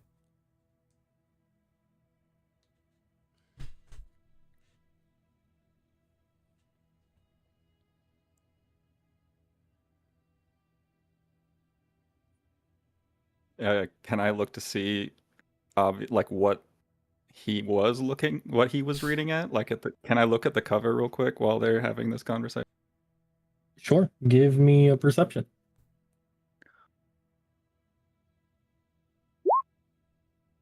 12. The cover of it doesn't have like a name on it. The spine is kind of facing away from you guys, but there is an imagery of like fairies and stuff on the front. Like a hand-drawn like fairy with wings and stuff. Theo's not even like looking at the books because he's got a pen and paper like jotting down, trying to remember because he wrote that name down at one point while they were talking. So he goes, "I'm gonna go look into this." But yeah, if there's anything that stood out that might be useful, like I think we can reconvene and go over things before we meet up with Vengik, whatever his name is, Raffarin. Yeah. The small guy with the good cheese. The good cheese.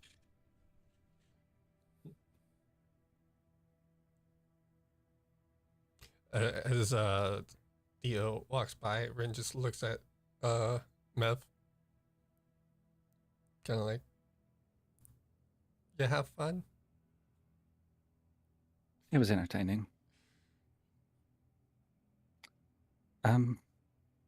I think I'm going to check out the training room, and we intervene at a lunch.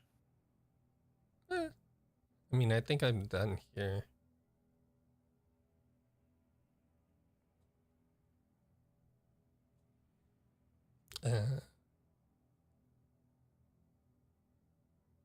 Mev. Okay.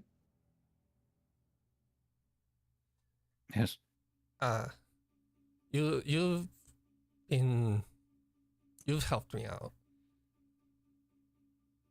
I'm kind of in a struggle. And he's making sure he's not speaking very loudly about what he's saying. Are you still at the table? Yeah. I don't think he's moved yet. Unless Med started walking towards the training hall. He'll sit down next to him. Just out with it. I'm trying to find the courage of telling the others about who I am, you know? But I just still worry. Well,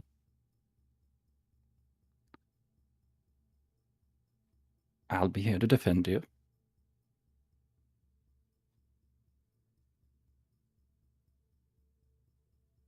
and have fun with it. Be yourself. Oh, you know, I always You do have follow- fun. You do follow the god of trickery after all. Yeah.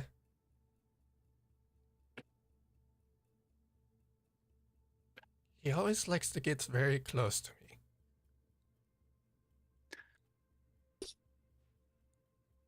Yes. It's interesting. I think he likes me for who I am. Well, not who I am, but what I am.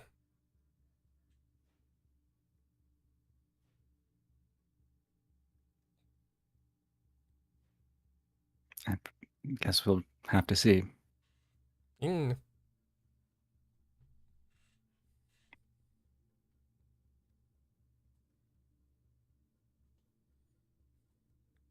So, just have fun with it.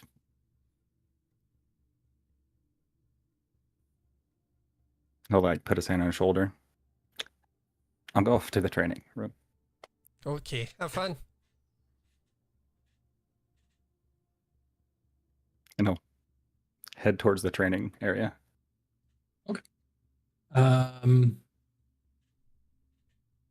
Theo, did you break off the look up Yeah. a book on the last name, right? Yes. Okay.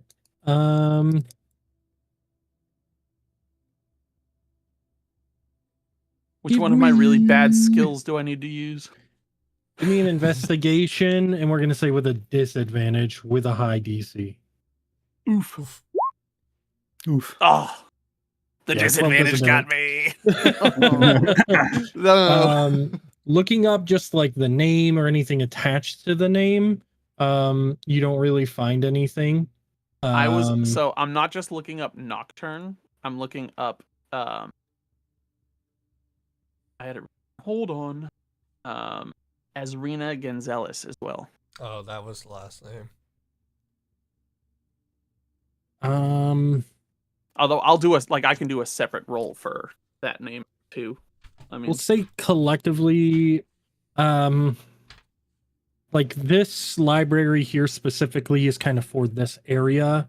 Looking in this part of and you're doing a quick look. It's not like you're going to be spending weeks looking for a name. no, I'm doing a look expecting her to walk in behind me, so I'm like kind of hurried with it, I guess. Sure. Based on all that, you don't really find anything notable. You don't even find like a name in a registry. Quick peek through of like guilds and ownership of like homes in the area, taxes. Like you're doing a really fast look through of a few books, and you're just like taking them off the shelf, paging through, looking for like notable things, putting them back Or on. like a content guide, like Yeah. this, is Like, back here. probably blah, won't blah, be in here. Yeah. blah. Mhm. You don't find anything in any of the books in the brief time that you look through. Okay. Did Rin leave his books on the table, or did he put them before he left? I think he's still at the table. He's still Yeah, sitting there. Rin didn't leave. Mev left. Oh, okay. I thought they both went to. No. Okay. Rin would have left them there if he was talking to Mev and they were walking and talking, but since Mev sat down, he kind of just stayed there in the. Gotcha. That was me mishearing then. No, I was you're fine. wondering. I was like, yeah, we leave. Are they just on the table? Walk by. Hey, what you reading there, bud? No. Theo has absolutely zero reason to think you're hiding. He wasn't paying attention when he walked in the room. But also like to look for things. When you get to the library with Mom Forge, you guys do pass Mev as he's on his way out. He just mentions that he's headed to the training room. Mom Forge, are you going to the library with Nimona, or are you gonna go somewhere else? No, I think Mom Forged will probably like being in the forge and around artificers again, even though Mom Forged wasn't really involved in that conversation. Mom Forged Mom Forged's creator is still that is hard to say. Mom Forged apostrophe S. That's really difficult. Mom Forged is Yeah. Creator is still like a science brained being and was like probably at one point as excitable, if not more excitable than Nimona was. right. So Mom Forged is probably going to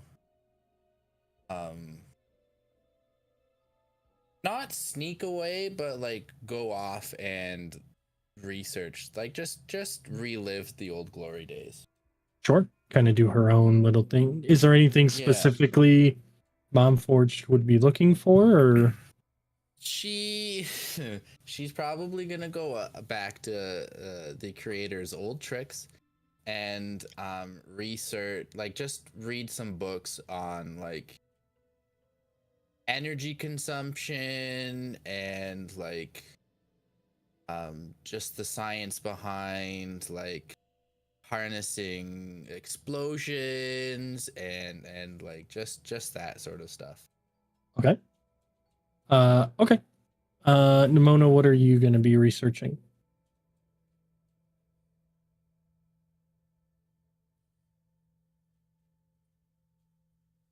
Nimona?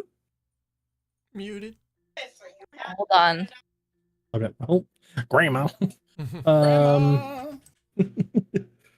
And then what kind of training are you trying to do, Mev?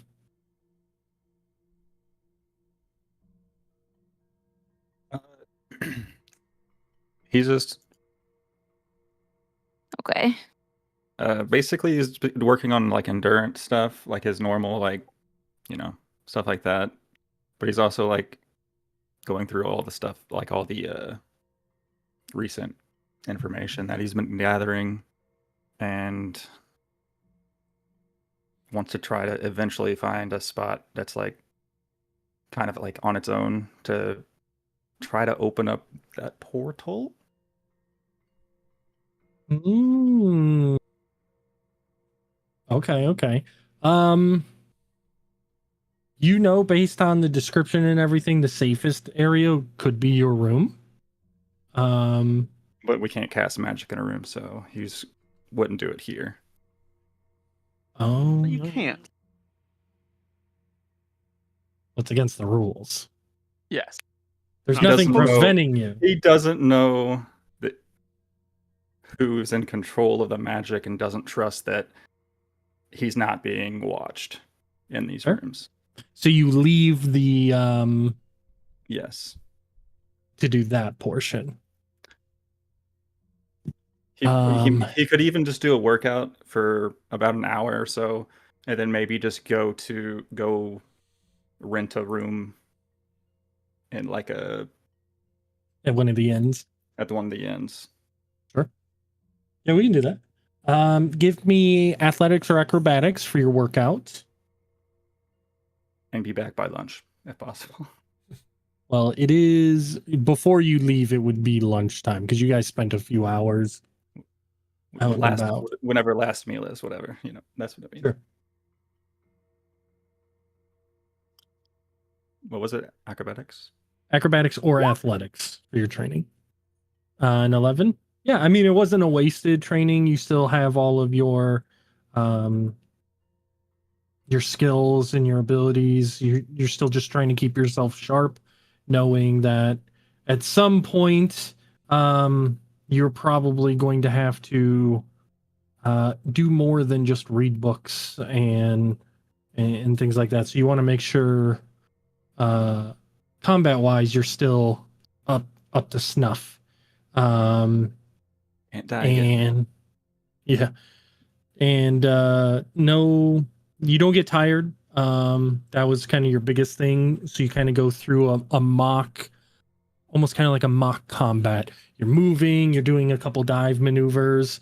You just kind of test yourself that way, just to make sure that you can still do what is necessary for you to stay alive. You don't want to die. So you're able to go ahead and do all of that. And then after a little bit of a training, you kind of duck out and head up to the noble halls to rent a room.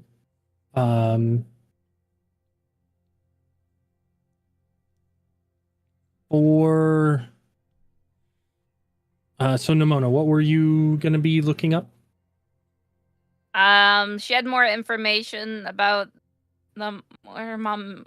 Mom Ford said something about academy or something. Mm-hmm.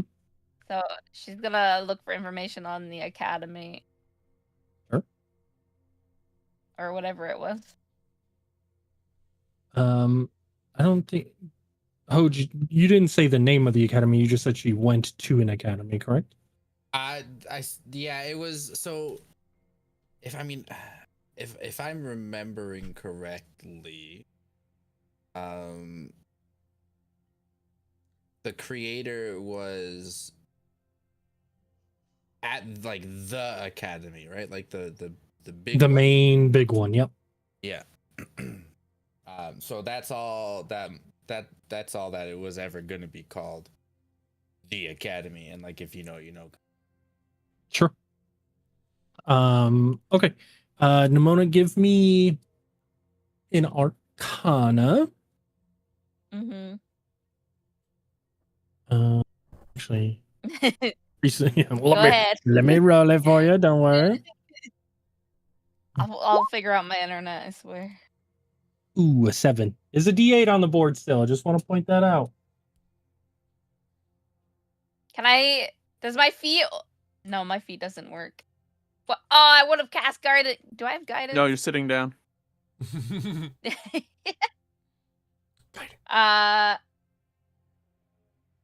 Anyone have a problem with me using the D8? No. It's on the table. Anyone can use it. Okay, I want to know more. I need the tea. I need the lore. Oh, there you go. Let's go. Someone used it and it worked. All right. An 8 plus a 7. That is going to be a 15. Pretty good. So, looking up just generic academies, and you know your mom's pretty smart. So, you yourself can eliminate the smaller guys. You know your mom wouldn't go to like a piddly one out in the boonies that didn't matter. You know your mom's very proud of how smart she is, and it wouldn't make sense for her to be proud of going to like a no-name place. I know that lady down in the forge went to it. And so knowing that, okay, so there are 2 notable people. They the books that you do find, one is about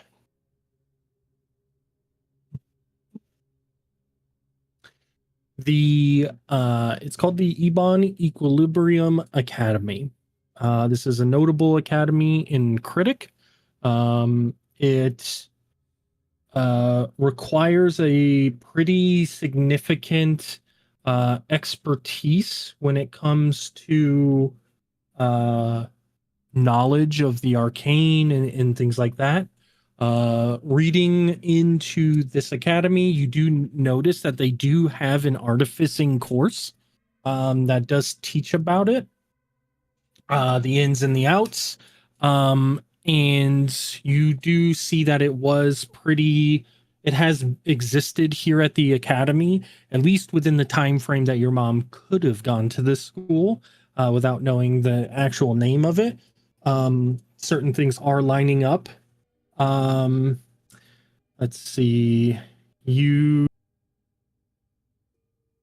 get other things about it, like it has one of the largest libraries in the entire world. It has over 100,000 tomes of information. there are 8 specialized research towers that focus on specific types of magic. They are known for their school's protection. The artificing kind of group, as well as some of other classes, had learned and had breakthroughs early on and created the Guardians, is what they call them. They are golem-like creatures that prowl kind of the grounds of the campus to protect the students. Let's see. There is so the way to get in, you have to be exceptionally pretty smart. That's just to get your letter, basically, of potential acceptance.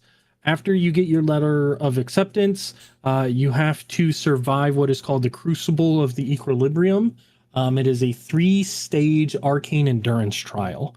And it kind of goes in here about knowing how to do different magical things as well as practical use, meaning there is a combat portion where wizards, mages, and artificers and other magical users will physically fight one another to prove that they have what it takes, basically. And then after they do all of that, they have to submit a proposal on what they want to research while they learn as well. To graduate from the university here, you have to, at the end of it, come up with kind of like a research proposal that you actually complete and finalize. So the average like expectancy for a student to remain on campus not feeling out is anywhere from 10 to 20 years before they graduate the school. But they have a really high dropout rate of about 70-ish%. Oh no. Because some people just give up. How much? 70% of people just give up. It's a lot of people. Same. Holy 10 years is a lot of years. Yeah. Well, Yeah. you got to think bright-eyed, bushy-tailed wizard who's above the average of a normal person saying, I'm going to create a new teleportation magic, and that's what is accepted. And then after 20 years, they don't find it. They're just like, fuck this, I'm out. Doesn't mean that they're not strong wizards still, but they don't get the title that they graduated from here. It is currently ran by the guild master called Keldrin Voidweaver. Yeah, Keldran Voidweaver. That's a void elf name if I ever heard one. They are elven, and they have been the guild master. Well, not the guild. Well, the head of the school for the last 100 years. Wow. He probably knows your mom. Probably does. In terms of the other schools and academies you find, compared to this school, they don't compare. So by kind of like a deduction of like how proud your mom is and the level of her intelligence, and I mean, Mom Ford's just walking around right now. It's safe to say that most likely somebody of like lesser arcane ability who couldn't even make it into the school most likely wouldn't be able to make Mom Forge. So kind of by deduction, you believe that this Ebon Equilibrium Academy would be the academy. Is there anything specifically with the academy itself that you wanted to know, or just kind of a general overview looking to see if you can find it? Maybe if they have like notable events, notable people that have come out. Sure. We'll roll another Arcana. There's a write up about a 16. giant explosion one time. Um, that. let's Weird. see. I know that person. Mm. With a 16, what else?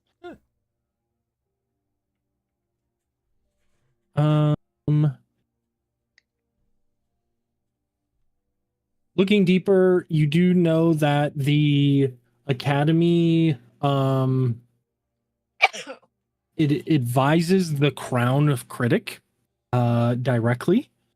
The headmaster and every like one of the top people in the academy kind of directly work with the king. And they also are the ones that control the licensing of new academies. So if a magical academy wants to start up in a different city, they have to approach this academy first. And kind of reading through it, it looks like they just don't want to be outdone. So they created a system that in their area, if another academy is going to rise up, they're going to squash it and make sure that they are always going to be the number one. Dun, dun, dun.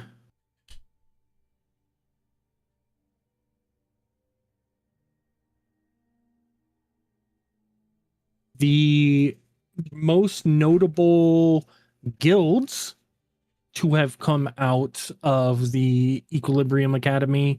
One was called the Guild of Obsidian, which was primarily made up of artificers, and the Council of Arcane Sentinels. It is kind of like critics' magical guards.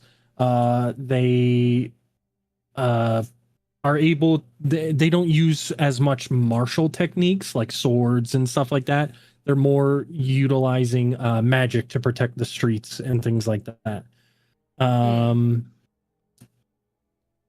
In this book, you do notice that there are a couple notable guilds that they have kind of excommunicated in a way. They no longer accept members or even children of members from the Circle of the Verdant Dawn, Crimson Conclave of Red Spire.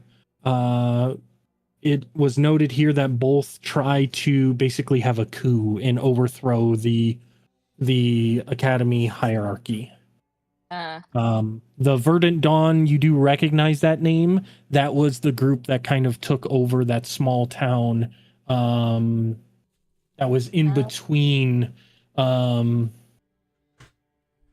where you guys started in coming to Peng Peng, where you met those twin sisters.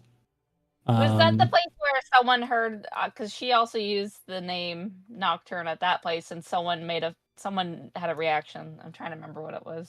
One of the artificers there did, Yeah.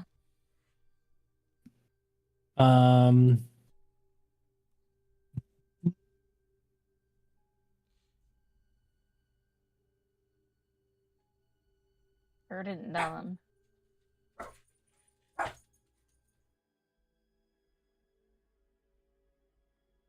Yeah, other stuff. Yeah, that would be everything you would find, and it would probably take you about an hour or two to go through everything pretty detailed and get all that information. You do know that there are 7 tiers to the organization structure. Tier 7 is the apprentices, so the people that pass all the tests and actually make it in. And then after the apprentices, they become acolytes, scholars, and then after being a scholar, which is basically somebody who graduated or has had plenty of time there. After they graduate, they have the ability to then go above scholar, which is instructor, which is more like a lower tier. They deal with the apprentices and the acolytes. Professors will deal with the scholars, the people that are trying to make their breakthroughs. After the professors, which is tier 3, will be the top 2 tiers. Tier 2 is the Council of Archmagisters, which is 7 senior mages who oversee each individual department of study. They approve, research grants. They approve different changes of rules and laws within the structure of the academy. They're the people that kind of run the day-to-day business, basically, of the academy. And then the guild master, who oversees all of that. Where's the school? In Critic, Krittik. Oh yeah, the capital. Mm-hmm. That's out towards the west. You're familiar with that. It's not near your island in terms of like it's right next door, but it's closer to the island that you lived on versus not. Here, I'll move you over to the map so you can see. Oh my God. Critic is down here, and your island is this little guy over here. So, more than likely on your travels, you would have went to Ludsbury, Village, Komodo, and went that way because you had to go up north. So you probably wouldn't have gone to Critic and then back up. But you've heard of Critic. Between Ludsbury and Critic, there's quite a commotion because they're 2 major cities, and they both feel like they're the power in the region. So you've heard commotion in Ludsbury when you pass through it of critical talk of Critic. Okay. Critical. Critical. Yeah.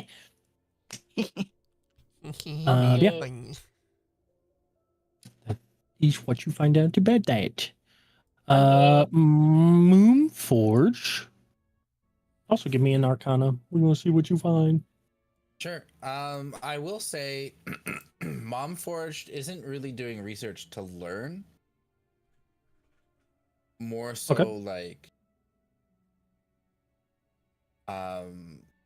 revisiting old ideas and like a refresher. Yeah, well, and it's not so much even refreshing. It's more like, oh goodness, I remember when I used to do all this and believe all that. Like, oh no. Pursuit of the knowledge and the good of all mankind. Like, I remember when my motives were pure and I wasn't jaded and hated. It's a trip down random access memory lane. Exactly. With a 7, I mean, yeah, you just kind of, you're not looking for anything specifically. You just grab things that maybe pique your interest as you walk by them and are like, oh, let me just browse through this as you struggly with your like mandible type claws, kind of flip through the pages. And yeah, I mean, you do enough that it kind of, it does what you're looking for. It gives you that trip down memory lane. And you feel satisfied after you see, you kind of also keep tabs on Nimona as she's doing her research.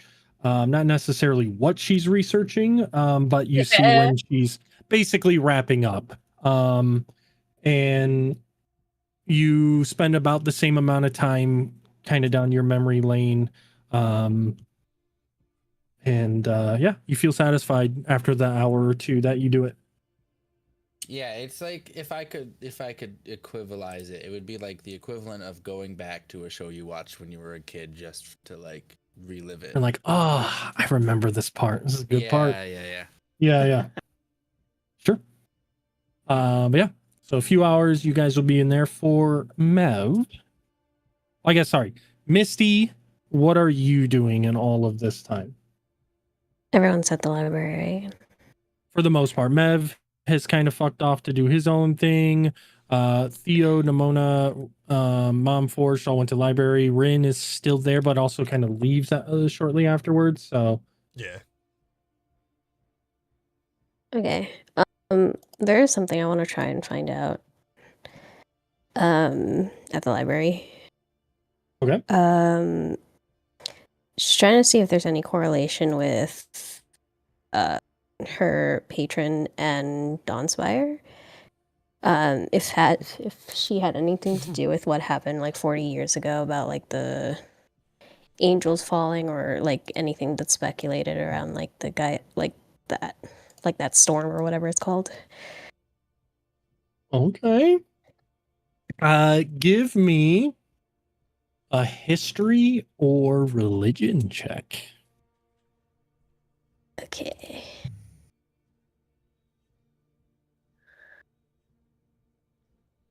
One second.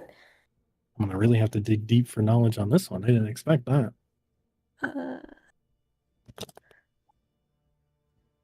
17. Okay. Let me pull up Dawnspire. Okay, so you're trying to see if there was a connection from like a fallen angel, or I guess what is re-go over what you're looking for. Because ever since after that dream, she's trying to figure out like what her patron's going after. So maybe there's some correlation with like Dawnspire, what happened in the past, and her, and something. Okay, I don't know. so are you trying to like find the leader's name and see if you can learn stuff from that? Yeah. Okay. With a 17, on some of the paperwork, when you go back through, you do see a few times the name called Valoran.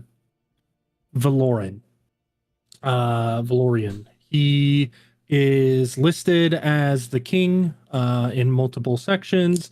Has a like a like a seal that they would kind of imprint and sign official documents with. You see that since the city kind of started coming up with like reporting its census and its requests for assistance from like the city in things like that, like food. Sometimes there were issues with the surrounding area, so maybe they had to hire adventurers or something like that. You can see that there are people like that around, or not people, sorry, paperwork like that.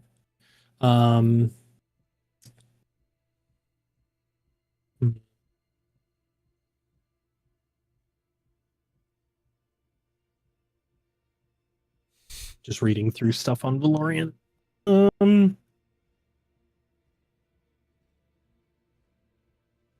There are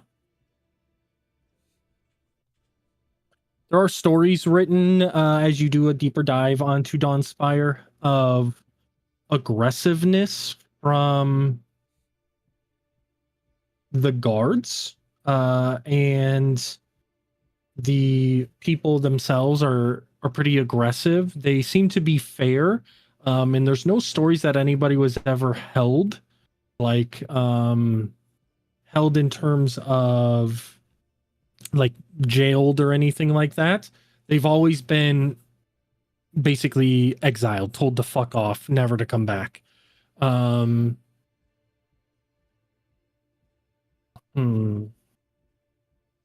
So in terms of trying to connect it to your patron, you don't see a direct connection besides the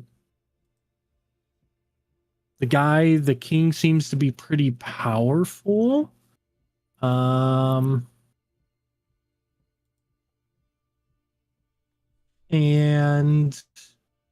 there are actually, let's see. Years ago. Okay, So you were talking about the thing that happened 40 years ago as well, right? Mhm. Looking into that, you do know that it was called the Radiant Catastrophe, which you already knew about. But it's hard to tell if they're real or not. But there are stories that say that people who basically visited the city and escaped noted a celestial like being transform in front of them. And when they recognized it, they kind of, out of fear, ran out of the city. Though there are other stories that contradict this, saying that it was a devil and not an angelic force. Some say that it was just they had partied a little too much, basically, had too much of the booze and were seeing things. And other stories that say that, he's just the king is just a guy who leads his people well and always seeks, their best intentions.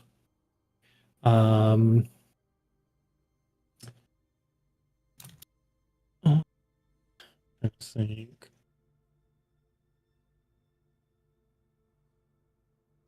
So, in terms of trying to connect this to your patron, in terms of why they would want him,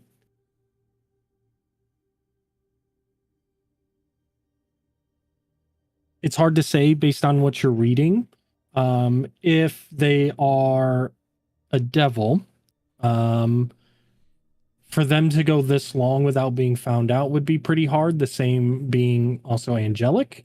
However, if they were either an angel or a devil, they could want them dead just out of spite for many notable reasons. And if it is their soul that they're after, the soul of a demon or the soul of an angel over that of a notable human, just like a regular plain Jane human, would probably be more significant, especially if they're trying to use souls to get out of the prison that they're in. So it could be something along those lines. But yeah, other than that, you don't really see any correlation that would make sense. You see other stories that are kind of more far-fetched, and you pretty quickly write them off as, he's a dragon transformed and things like that. Just bad stories, basically. Okay.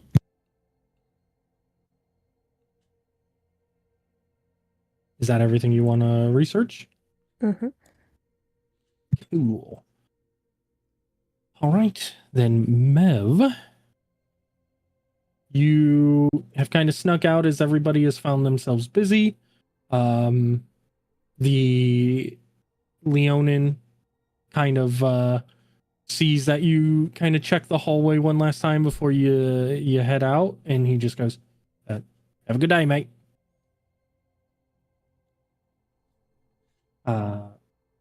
You head up to the noble halls, and do you just find the closest inn, or are you trying to find a specific one?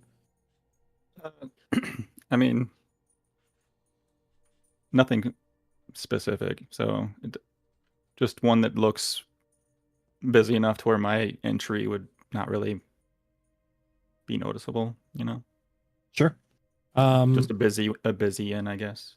Sure. Easy enough. You head in there. After a couple minutes, you finally make your way to the front. As people are coming and going, turning in keys, getting new ones. The head person dealing with issues in between. After a little bit of time, you finally get to the front. They give you a room.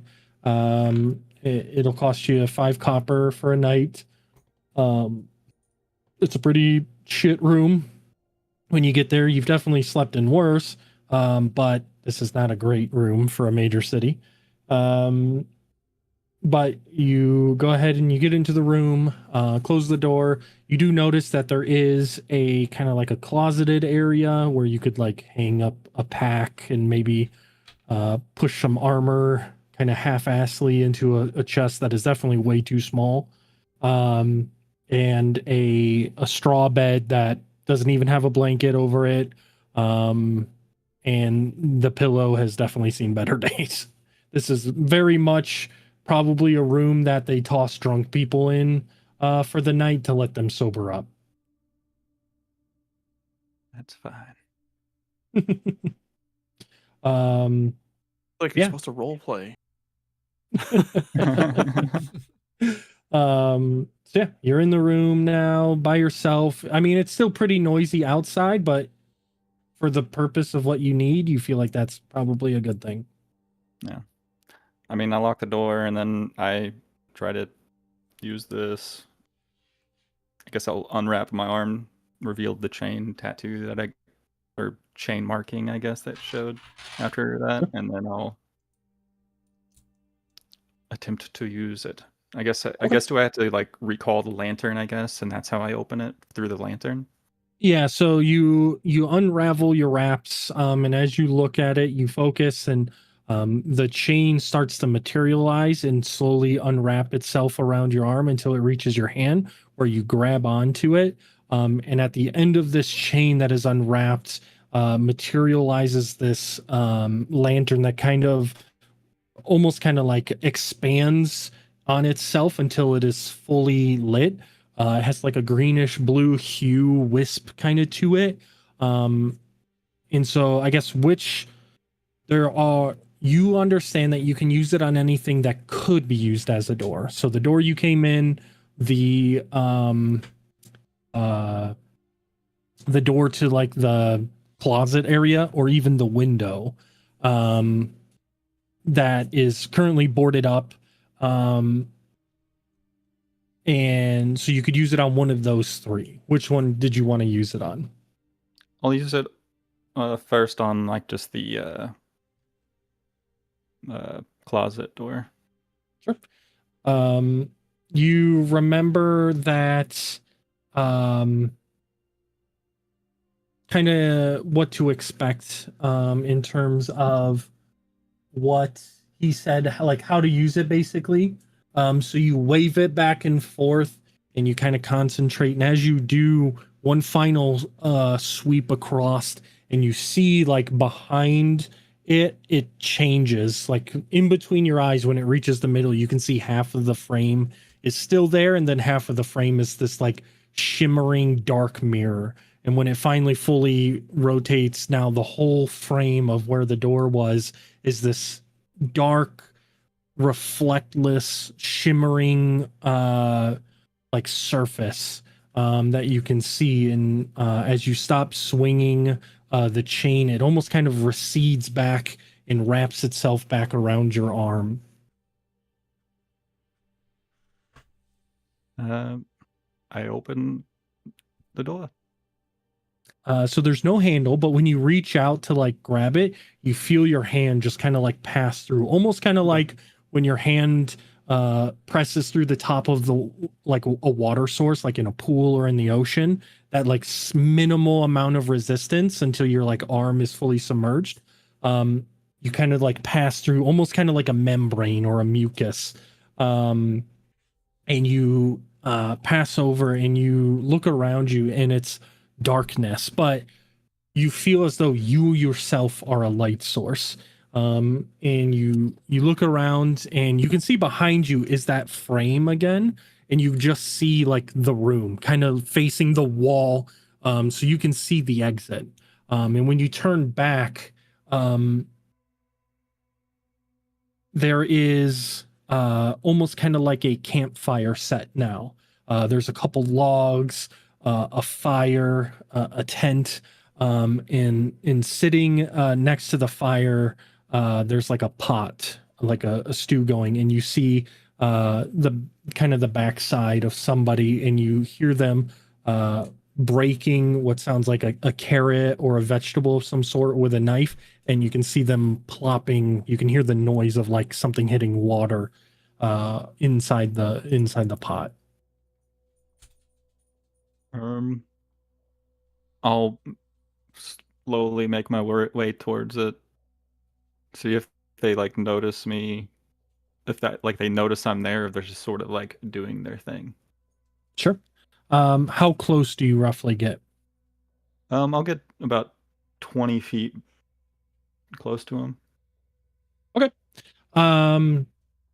So as you are about 20 feet away, you kind of hear them like take a pause as they're cutting, and they give that like brief look over their shoulder. They're not looking directly back, but they're putting their ear towards your direction, and you just hear the voice of Nyreek. Well, are you going to come and take a seat? Go take a seat next to him.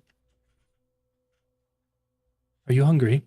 And you can see in front of him is this like plate kind of sat on top of a stool of like potatoes and carrots and some undiced up meat, and it looks like he's just starting to like start a stew. I'm good actually. I'm vegetarian. Sorry to hear that. I see you tried out your gift. Yes, I didn't expect to see you here.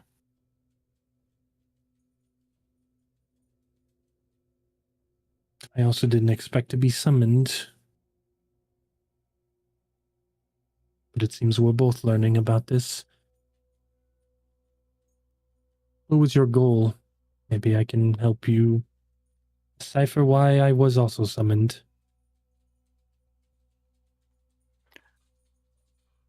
Just trying to figure out the extent of this power in this room.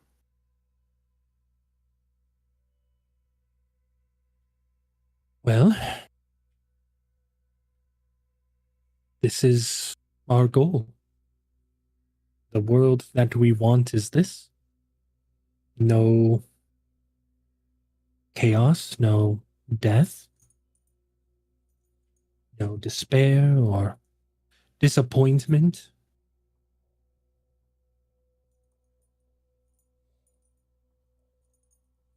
This is what we are trying to bring to the world.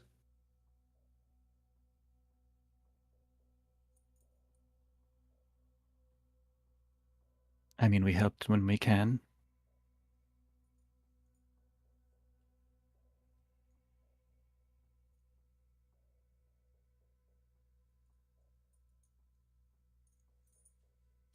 What is your goal in life besides what we have talked about? Did you have something before we met?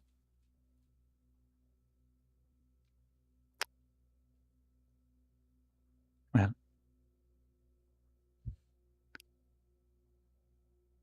have you any information about the spheres? The Seekers?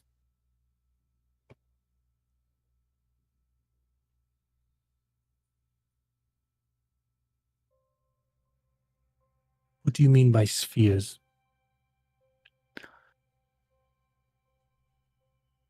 One second. One second.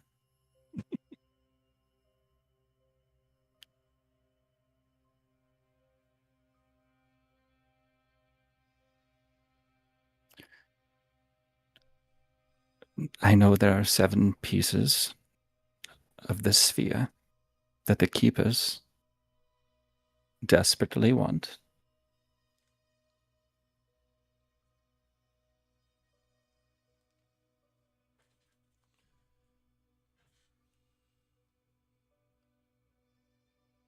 Are you talking of the Shattered Star? I believe they are the one and the same.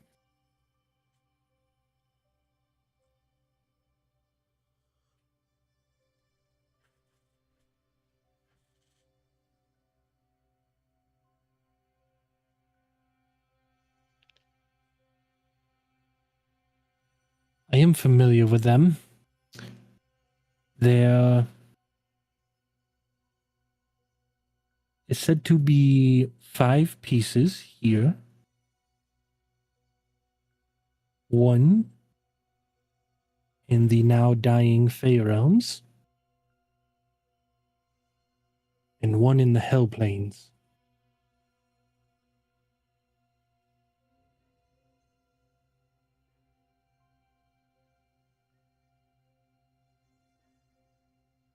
And if I were to tell you I know where 3 of them are,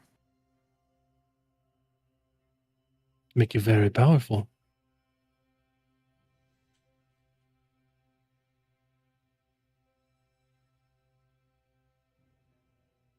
What is your goal with this sphere? well, firstly, to keep it out of the hands of the keepers. Learn Wouldn't what they argue with do. that. My understanding of them is very little. Very little research, but I can have found nearly nothing. Only pieces.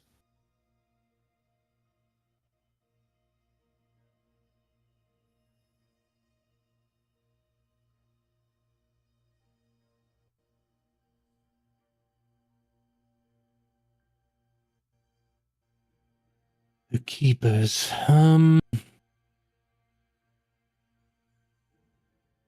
I know they were of pure elven lineage. I know they gave me a lot of issues when I first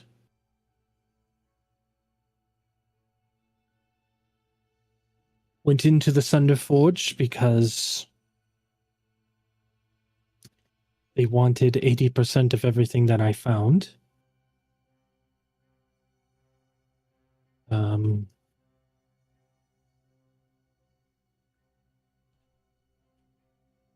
I do know you're eventually probably going to run into them if your goal is to recover all 7 pieces. That is their purpose.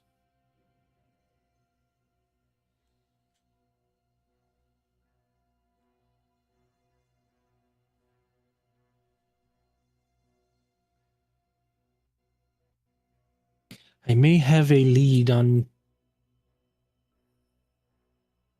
where one piece is.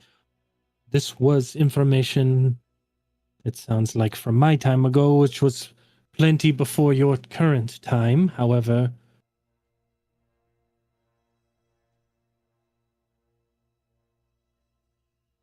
would you be willing to share the pieces that you have, what they do? I've not used them, only contained them. Interesting. Are you aware of what the star was? The sphere, as you call it? My problem with the keepers is more personal.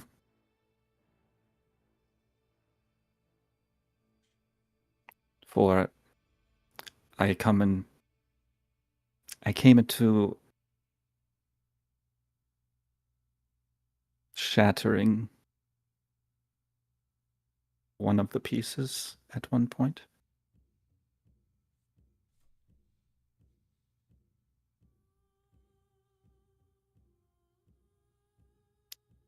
And while they were reforming it,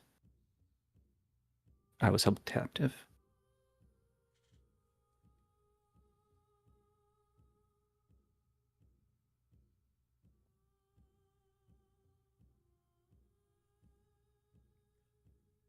It is a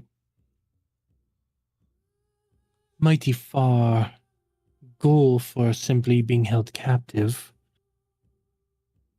Were you hurt? Did you lose somebody?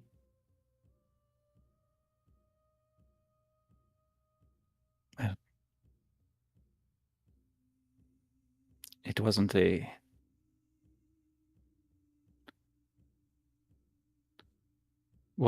me who got hurt. It was others.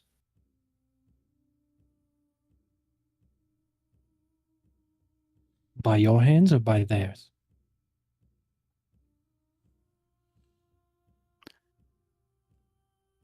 my mind.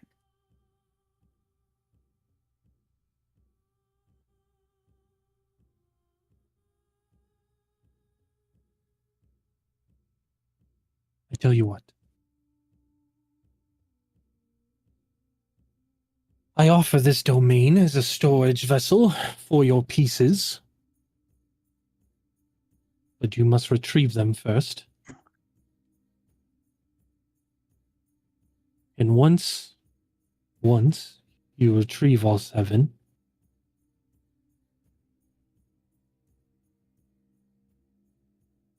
we use the star to reset the world.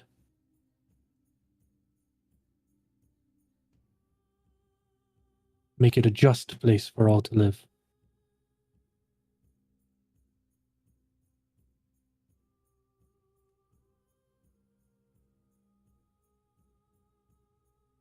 And to change, then. He reaches down and grabs a couple of cups and pours out what appears to be wine and hands you one. To change, then. He'll take a drink. You take a drink, and you both kind of sit quietly, unless you have other questions, for a little bit of time until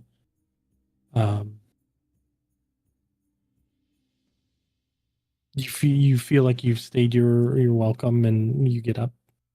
Mhm. Was there anything else that you wanted to ask him, or? No, that basically was it.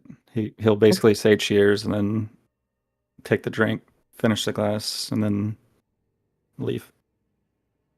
You set the wooden kind of cup next to his bowl. He kind of acknowledges that you turn to walk away, and as you turn, that door that felt so far away is real close. And as you turn around, everything is gone back into darkness. And you take that exiting step back through that kind of mucusy membrane, and it's hard to tell how much time has passed. Time definitely has passed, but being in pure darkness with no way to tell time, it's hard to tell exactly how much time in between has passed, but you do know it's about, by the time you would make it back to the guild house, if that is your intent tonight, it would be about an hour after dinner would be. Oh, shit.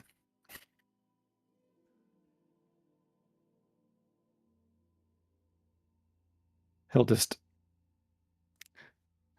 head back an hour late, I suppose. All right. As you make your way to the elevator, you do notice that it is going up. So you do know, thankfully, it won't take that much time, which is why by the time you get back, it would be that hour late. Otherwise, if you take the stairs, it'd only be about a half an hour late. I'll run the stairs. Run the stairs. All I'll right. run the stairs. Run the stairs 15 minutes late. We'll say if you run the whole set of stairs, I'm a make fast it back huffing and puffing. Not necessarily like you ran a marathon, but you also did just do some training just before this. So Indeed, a indeed. little bit of extra cardio definitely made the chest a little bit tighter, but you at least get back 15 minutes. As you kind of make your way to the dinner hall, you see everybody has already sat down, and they are just now bringing out all the food and everything for everybody. You see the little gnomish guy that had, given you your salad the day prior, greet you and same thing. Yes, please. That's what I thought. He grabs it off of the counter and brings it to the table. And as you sit down, he kind of sets it right in front of you. And as you guys kind of look at each other, about to kind of discuss your moving forward, the day to come, as tomorrow is kind of decision day, D-Day, as you will. We will go ahead and end our episode there. Oh, yeah. Oh, yeah. So much lore. All the lore. The lore It's gonna dump. be real sad when you guys all die. First time? First time. I listen. I'm not gonna die. I'm just gonna V2. Just like. Brr, brr, brr, brr. I can't wait to describe Mom Forge's death, and it's like not a death at all. It's just like in the light flickers out of her eyes, going no more, no. I don't know, guys. I thought my random access memory lane. I thought that was a good joke. No, that was a great joke. But yeah, thanks for the stream. We'll see you guys maybe next week. We'll see. Next week. Appreciate you for coming out. We'll see you Yeah, later. I think we can do next Bye. week because we can't do 3 in a row, but next week will only be 2. Yeah. So we're In a good. row. All right. Bye-bye. Unironic.